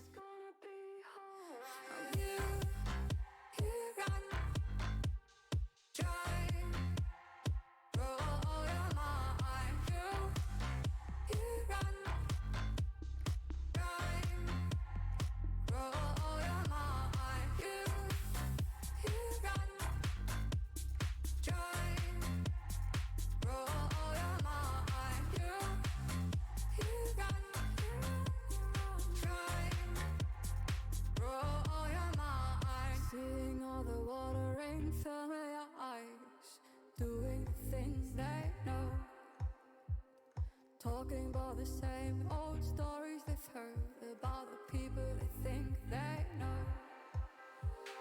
But do you ever try to path on the right side, put it up in your mind? But did you ever try to path on the left side, put it up in your mind? It's gonna be hard. You run, try, roll your mind. You run, try, roll your mind. You run, try. And bada bing, bada boom, we're right back into this lovely game, going right into Oregon. Thank you for sticking with us through our technical difficulties, everyone. Much appreciated. However, we're going to be seeing a nice little match here, hopefully. If Ember is able to keep up with Silly Cat team. Knock Flores, Solus, and Azami. Sorry, had to get that out. Knock Flores, Solus, and Azami. Those are bold claims. So you got one, but I feel like that one was kind of given to you. You were All of saying them are it. coming. I'm right on all of them. Borgen. Alright. This is the Borgen map with the Borgen bands and a Borgen game. I mean, Let's you're go. not wrong. I'm gonna hold you to this. If you're wrong, you're buying me dinner. No, Yes. no. You better kiss me. You at made the least. claims. No, Ah! you better give me a kiss Nope. at least Nope. at the end. Not before dinner. Anyways, Ah, fine. you were wrong with the Ying. Yeah. You got out of I here. should have expected that because they did it last time. I mean, Flores is not a bad pick. It's not a bad take, honestly. Yeah, I mean, if you know the team likes to do those kind of rush style approaches, it's a decent ban. Plus, it's good for like you were talking to me about before the stream for clearing out elbow. So I'm not too surprised. The mirror ban seems like Ember is. I'm sorry, the Silly Cat team is really doubling down on their takes on basement with the composition we've seen so far. I mean, Mira is a powerful op to be able to have there, as well as Valk being knocked right off the board. And those are our bans. You only got one. Right. I just find it interesting with the bans from Silly Cat team. Both of those seem targeted towards basement, as that's where I see the most prevalence on for both of those operators that they banned. You see Ying a lot to clear out elbow. You see Mira a lot to watch bunks. It's honestly, it kind of makes me think that Ember has a little bit of an edge on the bans because it gives a dead giveaway for what Silly Cat team is going to be pushing and holding if they However, do choose to go down there. With the Ying off the board, that was the same as they went last time, so I'm not too surprised to see it, as well as Nuck and Valk. However, Valk is now banned by Ember as opposed to Silly Cat this time around. But either way, they're going to be still sending it into basement. They have the mute on the board just in case for that Flores, which I imagine Tom Z is going to be putting amazing use into the bunker side. Yep. And Sasuke still gonna have to send out those Wise onto elbow. Honestly, that makes me a little bit nervous because with the bans the Silly Cat team has, it tells me that they're gonna be going bunks. And the utility does kind of line up with that theory. And all you have is Wise. I would be really nervous. I feel like they're just not having enough pressure onto bunks. But depending on how they go about this, I could be entirely wrong. We're seeing a very heavy extension all the way to top floor by Ember, which is a little interesting. I know they have Oryx up there, and I believe Mute is up there as well. I might be wrong. However, this is a very heavy first floor take. They have the Yana Gemini checking out over by Small Tower, but otherwise, a very static, a very standard take through Garage side and Small Tower side into Shower alike. Going to be able to really extend their reach and see what they have to deal with, but they might not be aware of the Ember players upstairs. Possibly not, but we do see a ping to come out because the feet movements are going to get spotted. That's the thing is, you can tell if someone's above. If you're on a hard surface and you hear about running around, that's your dead giveaway. But it's not going to be enough as Corrupt will take near aerial, but we will see the refrag from Plum Picker, and that's going to be a little bit of that vert presence above taken out. However, there is still one more there. That's one more problem for Silly Cat to deal with, and there it is, out and gone with iTribute getting eliminated by Plum Picker. And I mean, that's a big entry to be knocked out of the board with Neo gone like that. But it doesn't really seem to matter for Silly Cat team too much, as they're going to be pushing. Yana Gemini gets knocked out of the way, but Tomsy falls back and is picked off by Plum on a triple kill on the road for a possible ace here. He's going to have to stop and get another as Scoob falls in the meantime, putting this into a 3v2.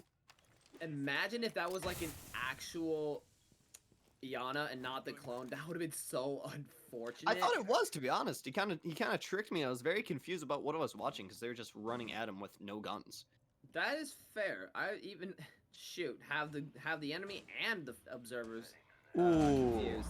And a near miss by Teddy, almost being able to catch Suscake sitting here. But he's going to be picked off on a quad now by Plum, and he's going to be able to go for this ace. He might know that he's sitting in closet, and he's going to peek out. And no, Teddy's going to rip it away from him. So close, yet so far away.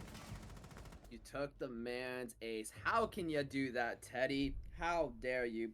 But all jokes aside, the cat team played that really well. Results sitting all the same with them being able to take that round too.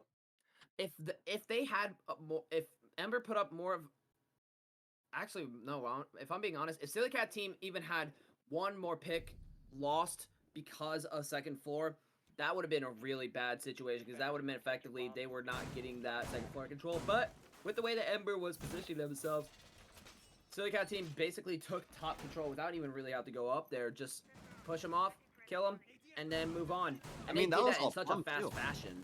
They had the chance to make something work. They were able to knock out Neo with the Oryx, but anything further than that, they were just picked off by Plum Picker. All jokes aside. Plum pick. That's how it works.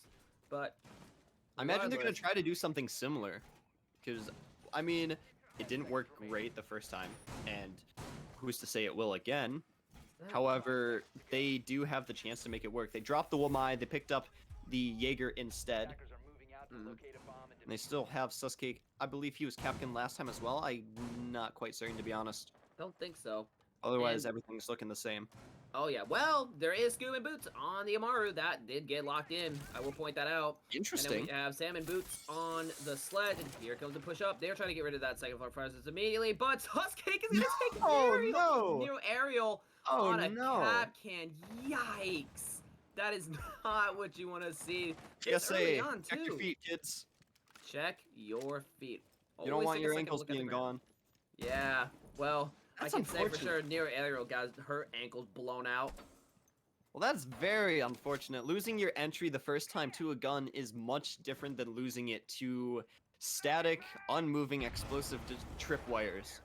However, that's not going to stop Scoob as he's dropping right into laundry, getting able to get a little bit of control, or at least the foothold to make something happen. And that aggression is going to work potentially well, as a lot of Ember is still over by blue side, almost catching Amaru, but it's going to miss as Scoob and Boots takes another with the SMG. They had the supernova with the brick. Oh my gosh, here we go with the brick. Well, he got two with the SMG-11, and that's awesome, but he didn't get one with the brick. So, I mean, what really did he do there? Let's be honest. However, Silicat team still sitting at 3v2, now 3v3, now 2v3. With one going out, ADS catching the nade from Sam. Having to really do anything to get some sort of a foothold now that Scoob is gone. And quickly to follow, Teddy being taken out by Tomsy to hopefully get an Ember round win. They're sitting at a 1v3. They have the angles on Sam and a minute left. Sam is just waiting his time, buying his time, trying to hope that some of one gets aggressive and peeks out of that rotate or anywhere else to get a quick pick so that he can gain a little bit of momentum. But Ember is playing very passive, and rightfully so. They don't want to give this up. Yeah, but the problem is, with how he's cornered, if he makes any fast moves to rotate, he's going to get caught, and he'll actually take one. And now, Ember's just not going to move at all, punching the hole to bait out the movement. Still looking for those last Ember players, but with 35 seconds, he's got good time. He knows one may be over an elbow and close. He takes Capcan and confirms this. That's going to be really bad, as it's pretty clear where Tom Z is going to be playing with his utility. But he's running out of time. That's the thing. He's running out of time. He's got to make a move. He's already grabbed the 1, but now he has to grab 2 more in succession. I don't believe he has Diffuser in hand. Toxic Babe going out and C4 the like, not able to catch him. He's moving really close here with the shotgun still in play, and Tom Z is going to end that out for the first Ember win of this entire series. Free firing only works so much against the shotgun. That is weaving and dashing. And weaving and dashing he did as they cleared that out. And like you said, that is the first round. Could we possibly see some momentum there? However, even with it being a 1v3, it was still a little bit close, in my opinion. Take one and then swing on the other, and that's a done deal right there, especially when you know where everyone is based off the nitro being thrown, the smoke cancers, you know where they both are. But it's kind of hard to face a shotgun from such close range. And I mean, that's what I'm saying. If they're going to be able to win some rounds on defense, it's going to be Oregon. You have to win the Oregon defenses. Because if you don't, let's be real, you're not looking good if you're anywhere lower than 4 rounds won on defense for Oregon. It's such a defender-sided map as well as a team-oriented map that if you have that advantage going into your defending half, there is no way you should lose. But So then again, it comes down to experience with this kind of map. Everyone knows how to play it. So, I mean, it makes it the highest potential for an upset when it comes to attacker-defender metas, in my opinion. It's experience along with discipline to be able to play your strats and play as a team correctly. And now we're going to see if Ember's going to be able to hold that up as they take top floor this time around to defend. Seeing a very similar setup in terms of Silly Cat's team and their entire team organization. Aside from the ace, I believe that was Habana last time. And we have Amaru once again. I mean, it might work. They're going to be able to get off onto some sort of off angle. And it looks like they might be able to jump straight into Kid's window. So far, yeah. Might go for it. They're going for it. No way. No, thank God. Oh my God. We might still see it, actually. The way my heart dropped as I saw the character model go up to the ceiling. And the Frost Mat catching Sam. Oh no. Unfortunately, patch has not came out yet for the rework for Frost, so that is going to be a lot of HP down for Sam and Boots, but still up, and Ariel really looking to get active. You're almost getting hit by one close to the door, and it's not going to catch Corrupt, going to get him down, but the refrag quickly after from Tom Z Ember, and that's going to bring it to a 2v4. Tom Z looking to get another as Teddy walks in, but still up, still with the wall open, done his job, and we even have Mozzie Tribune. We're looking so deep below. I'm just sitting at 4v4 with a minute 30 left.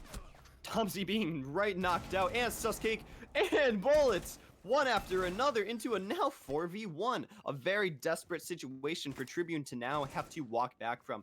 Able to check and knock down Diffuse, but a little bit of low ammo in the Roni, but it does not matter as Sam knocks him right out.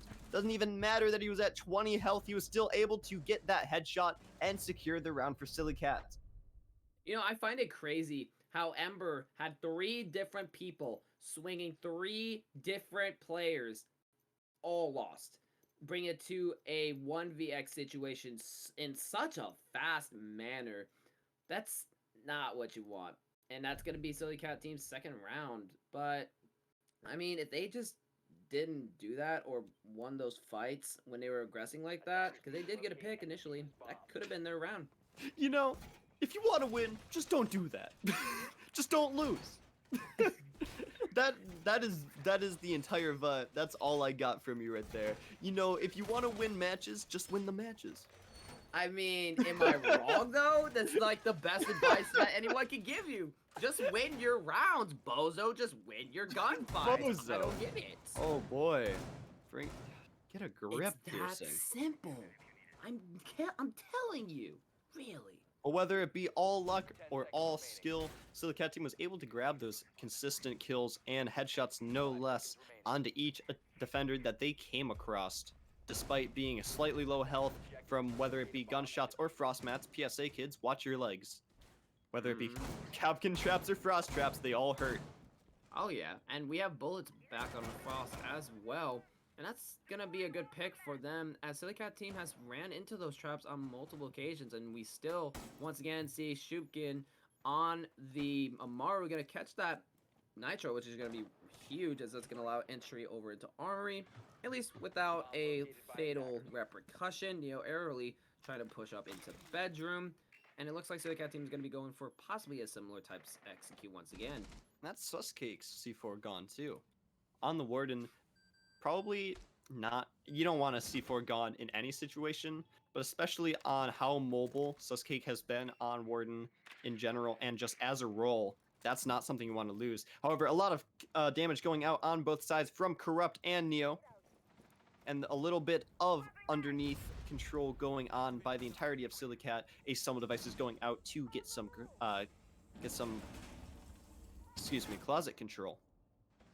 Yeah, and right now, Neo Aerie is looking to just walk right in. That could be disastrous for Ember, as no one's really watching for her at the moment. And I think Neo Aerie recognizes that. Now looking for the rotate to catch one, and will, and that's going to be bullets down, but Salmon Boots is down at the moment, and there goes Ariel as well. You know, this is the first time that Neo hasn't been a part of either the first kill or first death since this map started. Yeah, He was seems the first, like the Cat team's slowing down. He was the first death on both of the starting rounds. Oh, unfortunate for Teddy, as Suscake is able to keep his teammate alive in essentially a 1v1 with Tribune downed and unable to get himself back up with nothing to be able to revive him. Just Suscake now versus Plum Picker. As Plum Picker moves around, tries to get an angle and try to figure out where Suscake is, but Suscake is able to get a little bit of a shot on him through that small angle.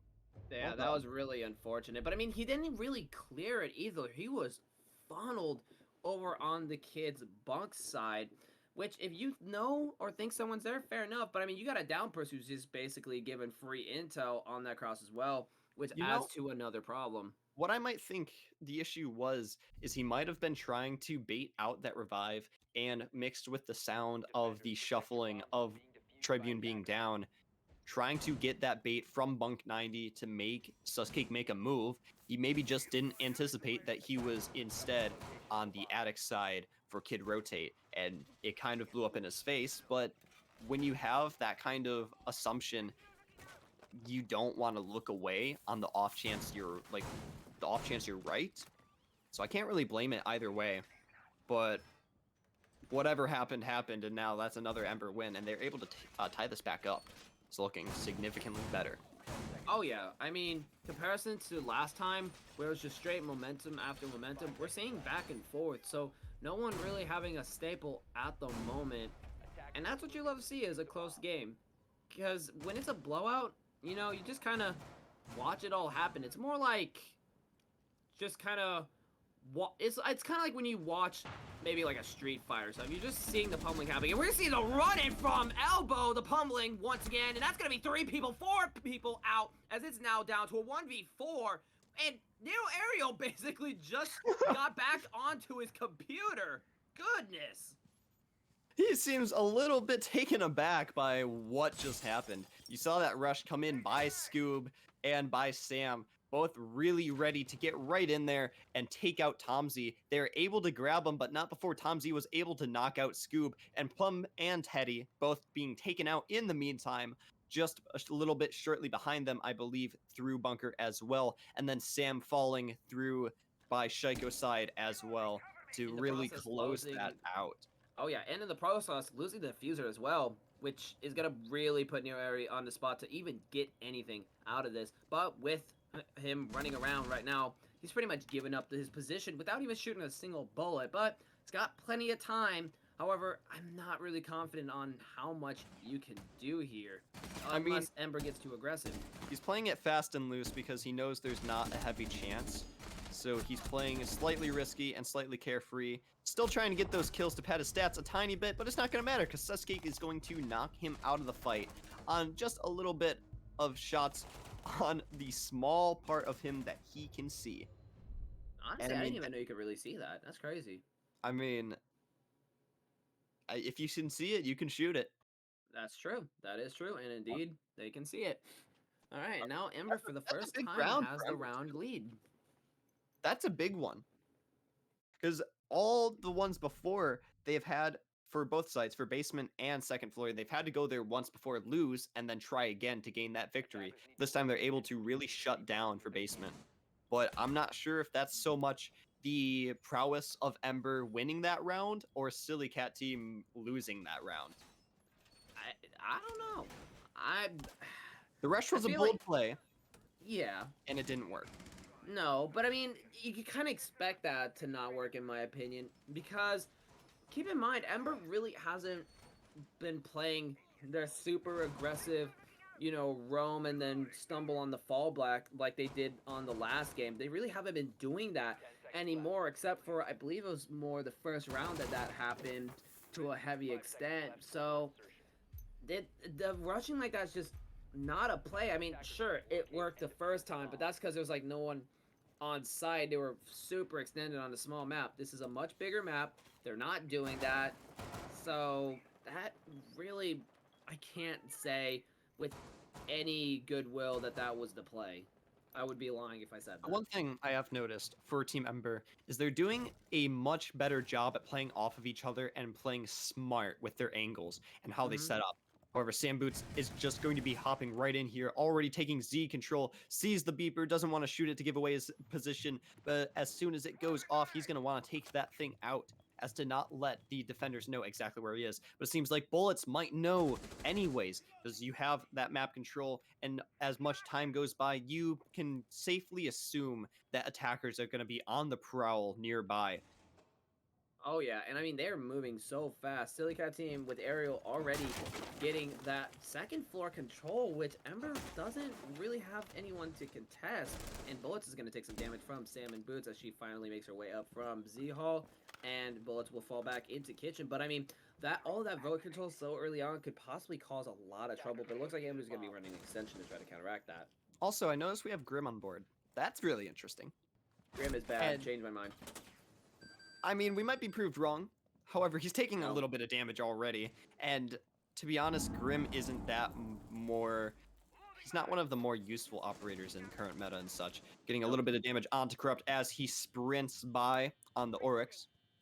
And now checking hatches, making sure he can see anyone who's trying to flank. And Teddy grabbing Bullets in the meantime, able to open up this round finally for them. Getting something moving. Yep, and they're going to be now pushing up to the Z-Hall and going to be able to get that security control as there's really nobody that's going to be able to fully stop them. And with the Vert as well, this is trouble.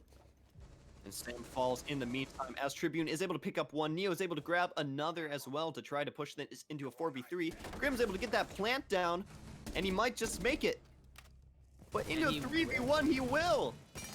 And with the last one above, and that's going to be actually Corrupt on the Vert as he kills Sledge. Takes another, getting Scoob and Boots out. Now down to a 2v1. If he can get one more off the Vert or get rid of the one on White Stairs, this is going to be a really bad situation for Silly Cat team, as they could potentially lose this. We see a little bit of a 360 from Nero Aerial, but is not going to commit from the White Stairs. Choosing to fall back, but Corrupt is shortly following with 1 HP remaining. We see the Breach charge to hit him, no way!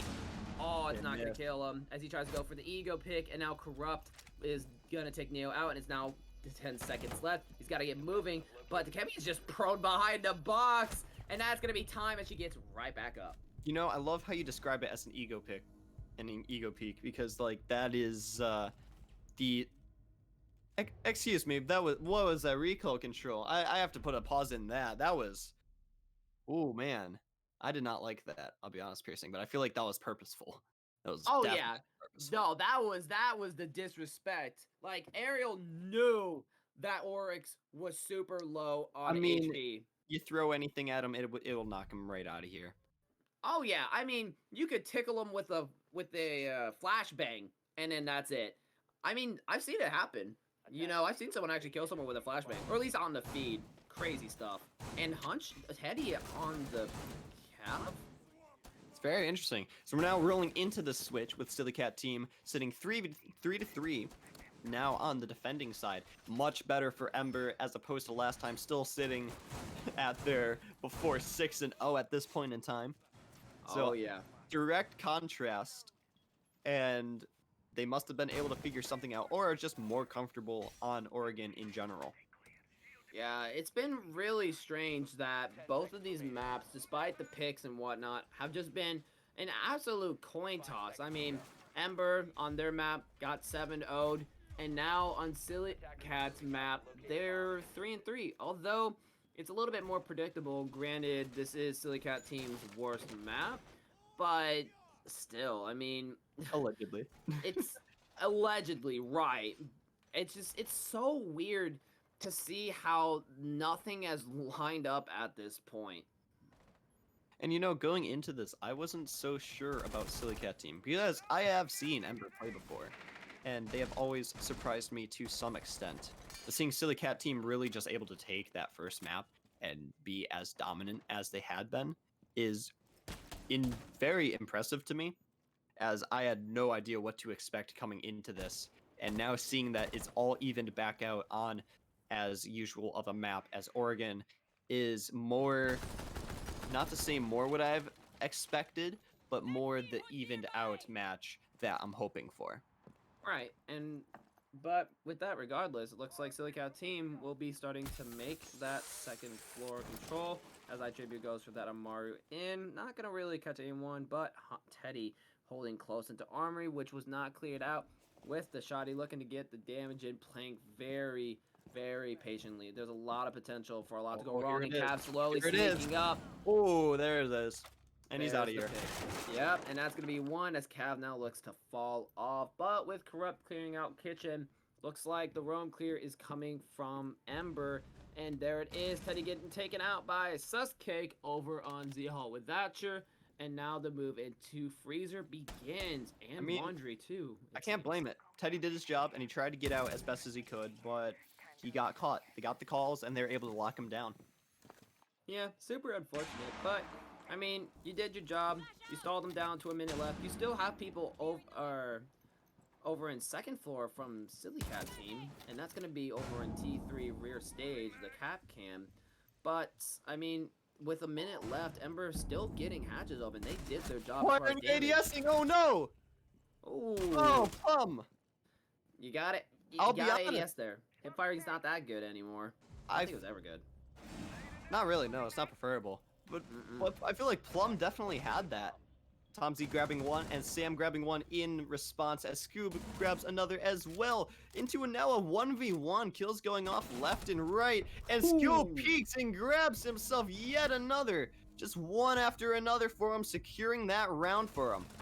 Teddy just absolutely shutting down the push from the Laundry side. Rotate on side by Closet. My goodness. What an absolute gunner. I mean, Ember was getting that control, and they did really good pushing up from Freezer, but they couldn't take the smoke. They didn't want the smoke, apparently, because they got knocked out and unfortunately lost that round as Silly Cat Team was saved. Saving grace was Scoob and Boots, and that's going to bring it down to a 4v3. Piercing, is it ironic that their team name is Ember and they couldn't deal with the smoke? You know what? Absolutely. That is a great observation. And yeah, I mean, they've got the fire, but they don't want to deal with the smoke that comes from it, turns out, as Scoob and Boots just clutch that Alright. Moving on. Silly Cap Team now going second floor. Ariel taking great advantage of the fact that your utility and anything that defense does before the round starts does not damage you. Interesting. Unfortunately, a Goyo canister being, or Vulcan shield, or Vulcan canister rather. Almost called a Vulcan shield. Man, how long has it been since those were on shields? A very long time. I can't even remember when was the last season that was still a thing. But honestly, I love that change. That was awesome. I mean, it's definitely more useful now. Also, let's look at this. Silly Cat is playing a lot in dining, ready to capitalize on anything going on over by Small Tower. Now falling back over to Kitchen as I say that. But Sam being taken out by Suscake anyway. And look at the reef frag too. The amount of picks going out is so interesting right now. And they're happening in ways that I feel like shouldn't be expected nor possible. but they're both playing in such an unexpected way that they're able to grab these picks just here and there and back to back. So they're able to take out Sam on the No app, way. and then Suscake was also knocked right out. And then Krupp now in position to throw out some nades. Ariel holding me close as well, but we're not going to see one. However, Tribune will get Plum Picker, and yep, that's going to be another pick as it's down to a 3-4 with bullets over by double with the Para looking to possibly hop in from the double. And here comes the swing from the kitchen door. There comes smoke, but it's not going to take it as he has the SMG out instead of the shoddy. There goes that clutch, but Alibi shortly following. Gonna take out Tribune, but not gonna be able to finish the job. So they tagged him and they got him down, and that's great. Unfortunately, they did not hit any of their following shots. Diffuse going down on Bunk 90, however, they didn't look to the side to see that Teddy was still hanging there. Quickly taken out by Corrupt in the meantime, and Tomsy taking a little bit of damage. Looking really worse for wear on Bunk 90. Looking a shred of health remaining as Alibi keeps pressuring him, excuse me. And Neo being the only one alive in a 1v3. Tomsy able to get the fuse going down in Bunk 90 properly this time. And Alibi is not able to spot him, and now has all of the crosses in the world to deal with. One on Big Window, one on Bunk 90, Claymore going out on Bunk 90 as well, and then another final attacker remaining on top of stairs. Now he has to take all of them out in 30 seconds, which he will not do as Tribune closes it out for an Emperor win.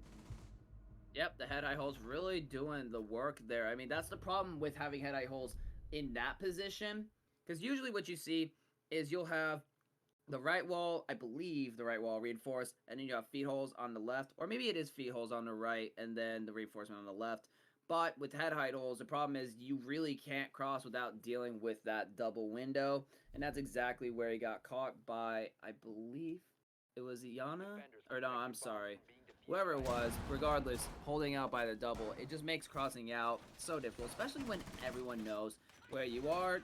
There's really not a lot you can do other than try to contest a double and hope you can get a cross out before White picks you off or bunks. And I mean, in terms of the footholds for that bunk wall, it can really depend on the type of team that you are, because there's big advantages to both depending on how you play it. If you put it closer to the window, you can have the immediate hold to the big window jump in and be able to defend that as well as possible, and be able to hold Bunk 90 from Kid Bedroom, which is a big place to be able to hold correctly if you have that guy there. However, you have that reinforced. You can't hold that jump in. However, you are able to hold a much deeper push in for the main execute from anyone being daring enough to throw themselves into the middle of sight from big window rather than just move around to Bunk 90, which has its own uses, yes. But often you see a lot of people putting the footholds or even the full rotate, as we're seeing now, near that big window to really solidify and hold their defense, make sure that no one hops in unannounced. Right.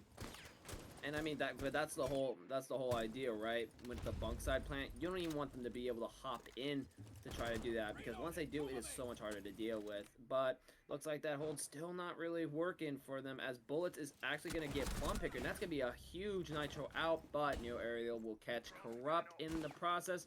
That's two major sources of intel lost from both teams, but both teams are still in full operating capacity, as Salmon Boots has his nitro, and Ember still has the hard breach and soft utility destruction. Also, I want to make note, because we love giving respect where respect's due, but I also am a big fan of giving heat where heat is due. Plum died on a spawn peak, and I just want everyone to know that.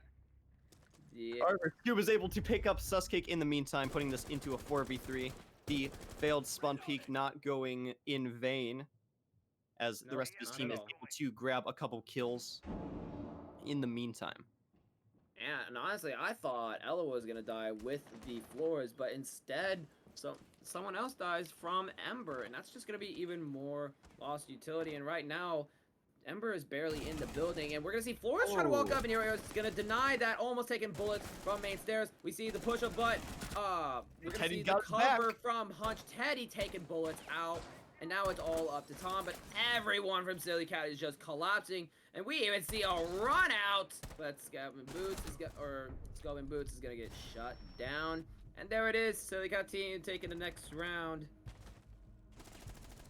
You know, despite the failed spawn peak, I'll let it go. Because the rest of Silly Cat team played that so unbelievably well to really shut out Ember from start to finish. Neo able to grab 2 on his own from that Armory side, able to knock one off the window, and then even catch Flores just walking up Armory stairs. He didn't take a look into Armory, and he got immediately burned by that. And then Thatcher also pushed him, trying to grab him, but Teddy was there to cover. It was amazing team play, and just really well done in general. The classic switch and bait. Exactly what we saw and exactly what you need. And now we got Scoob and Boots over on the Clash. What? Okay. And Teddy on the Calf, Plum Picker on the Frost, Ariel on the Thorn, Sam and Boots on Capcan. We are very much seeing a... okay, I don't even know what to call this. honest, Trap though. heavy, kind of pocket heavy play. Scoob on the Clash is definitely an interesting pick. However, they're playing elbow with it, which makes a lot of sense. You're able to lock down the majority of that bunker as long as you play it well. And I imagine Scoob and Sam are quite a notorious duo, considering their names both in comp play and in casual play as well. But I imagine they're going to be able to play off of each other really well with the Clash in play. I imagine that's their main game plan going into this, just to have Clash in the majority of bunker, or even elbow solely, just to draw that attention and to give a big annoyance, basically acting as a sort of moving, like Melusi Banshee that also does damage. However, we're also going to see a C4 go out by Sam over on T2 side, up to T2 to try and grab Tribune, but it's not going to be effective, and Corrupt is going to take a little bit of damage in the meantime as well.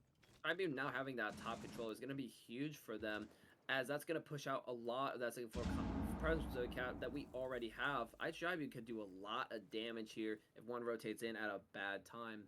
I mean, he might be here unaware. Like, they might not know exactly that he's here. Plum Picker seems to possibly have an idea. Possibly, but I'm curious. I mean, I don't know. He might get away with it, and he might get a free kill out of it.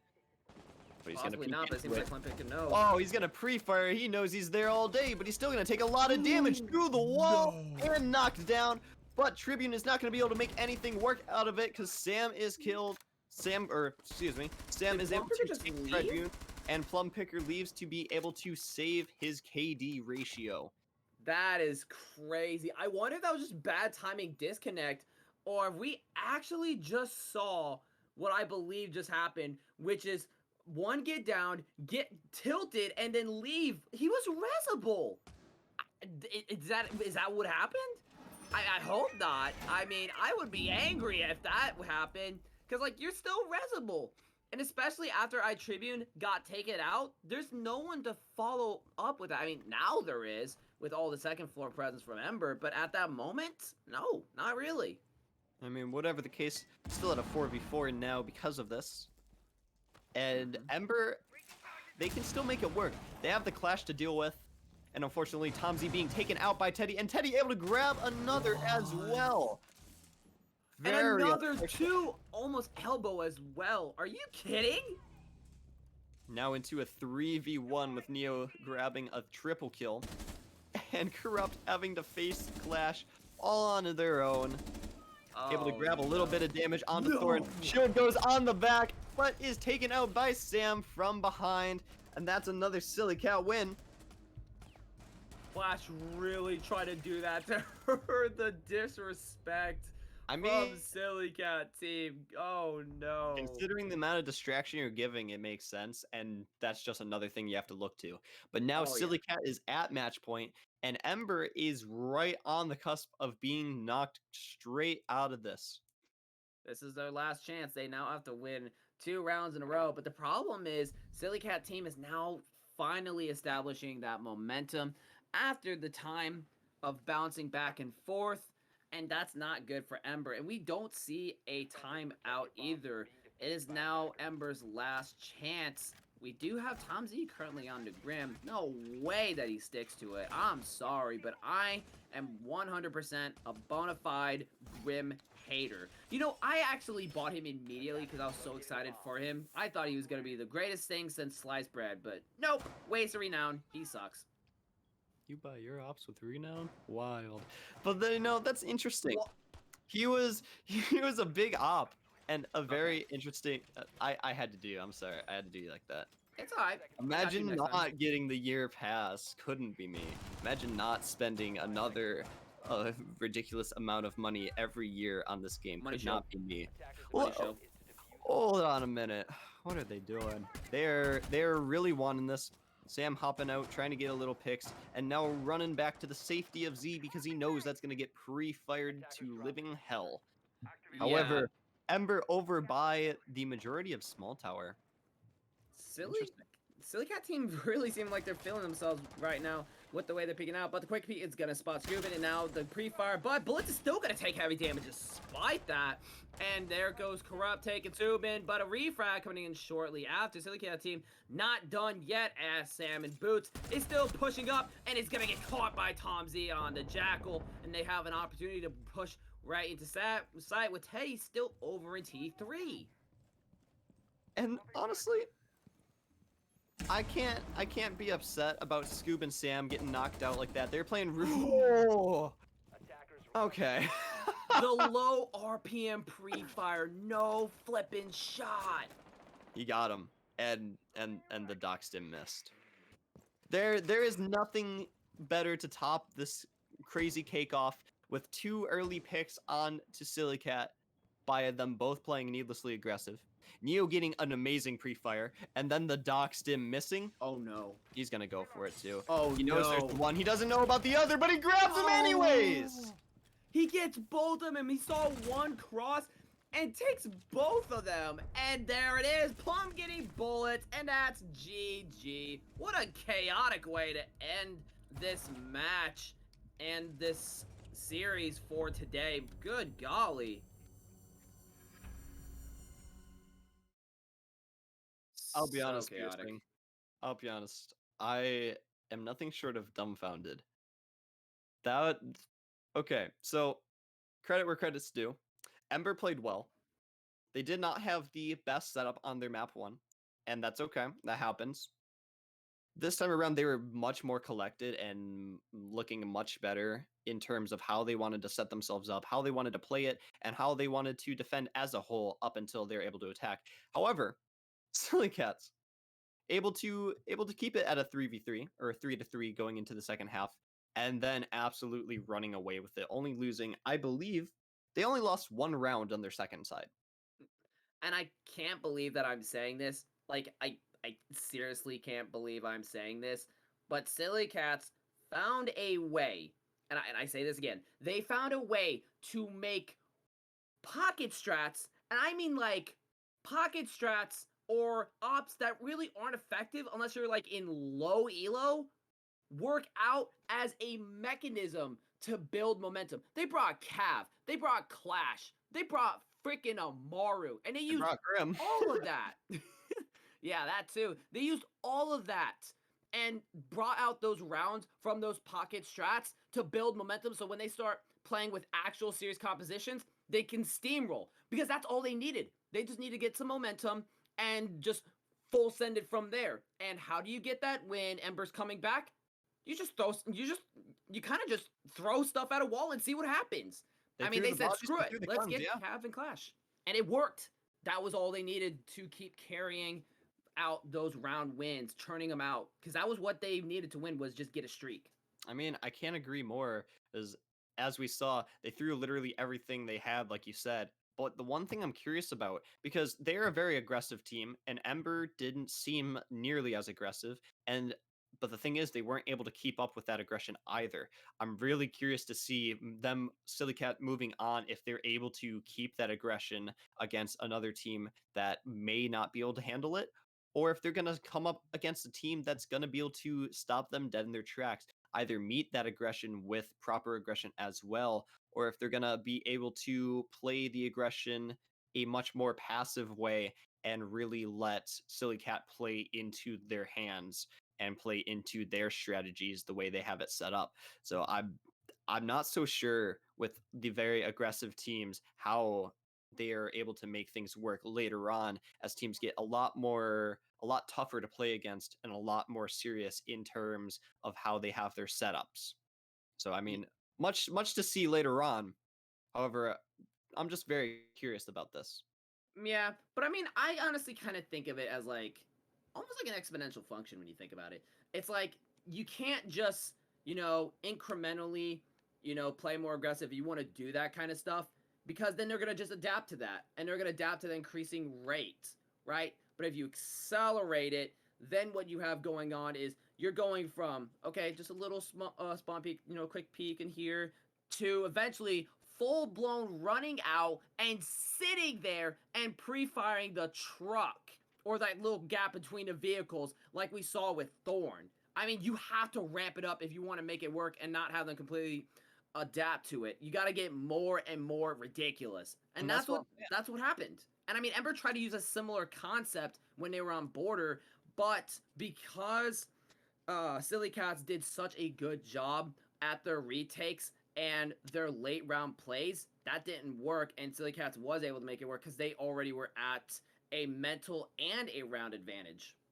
I mean, we've already seen just how skilled Silicat is with their map executes. Doesn't matter how many ops they have on their attacking side, they're able to get those executes in and make something work not a fair amount of the time, which Right. is just amazing. If you're a well-formed attacking team, then that's going to get you very far in terms with all these teams almost falling flat on attack. Mm-hmm. That's the name of the game.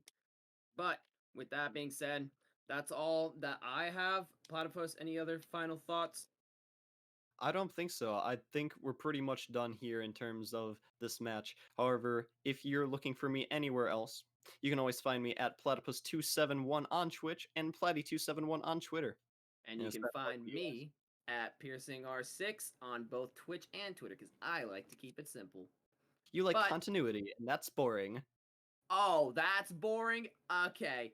Okay. It's called having a consistent brand. At least I'm not flipping numbers around like I'm just running, running the numbers like it's a casino. Do-do-do-do-do-do. Okay, my numbers for today is 316. Cool. And we'll But see you next time, anyway, everyone. yep, that's the Smack Talk. I'll see you around. Thank you. For real, yeah, I wouldn't wanna be you for real. But if you don't play that for me, I'm outta it, I'm outta it. I make my cut and then I'm done. I'm outta it, I'm outta it. No man to tell me you're no good. I'm brushing away, do you? The weight of you of my shoulder. Done with my cigarette, and when all the smoke is clear, I'm brushing away, do you? The weight, do you? The weight of you. Don't need a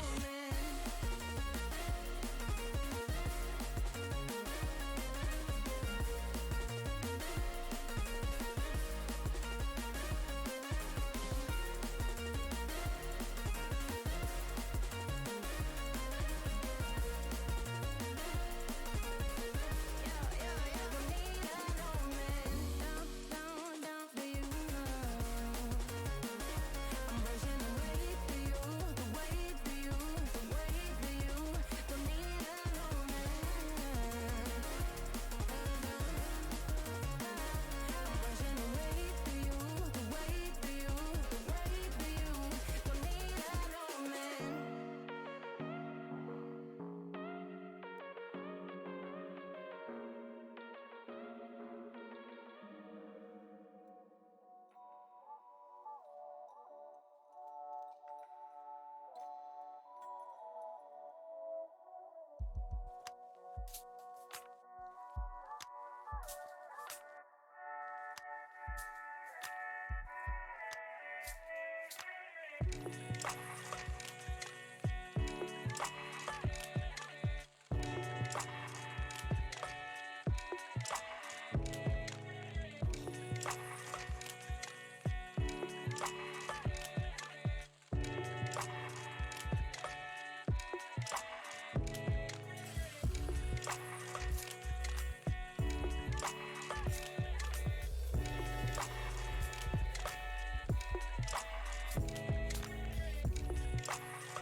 stay awkward without any conviction.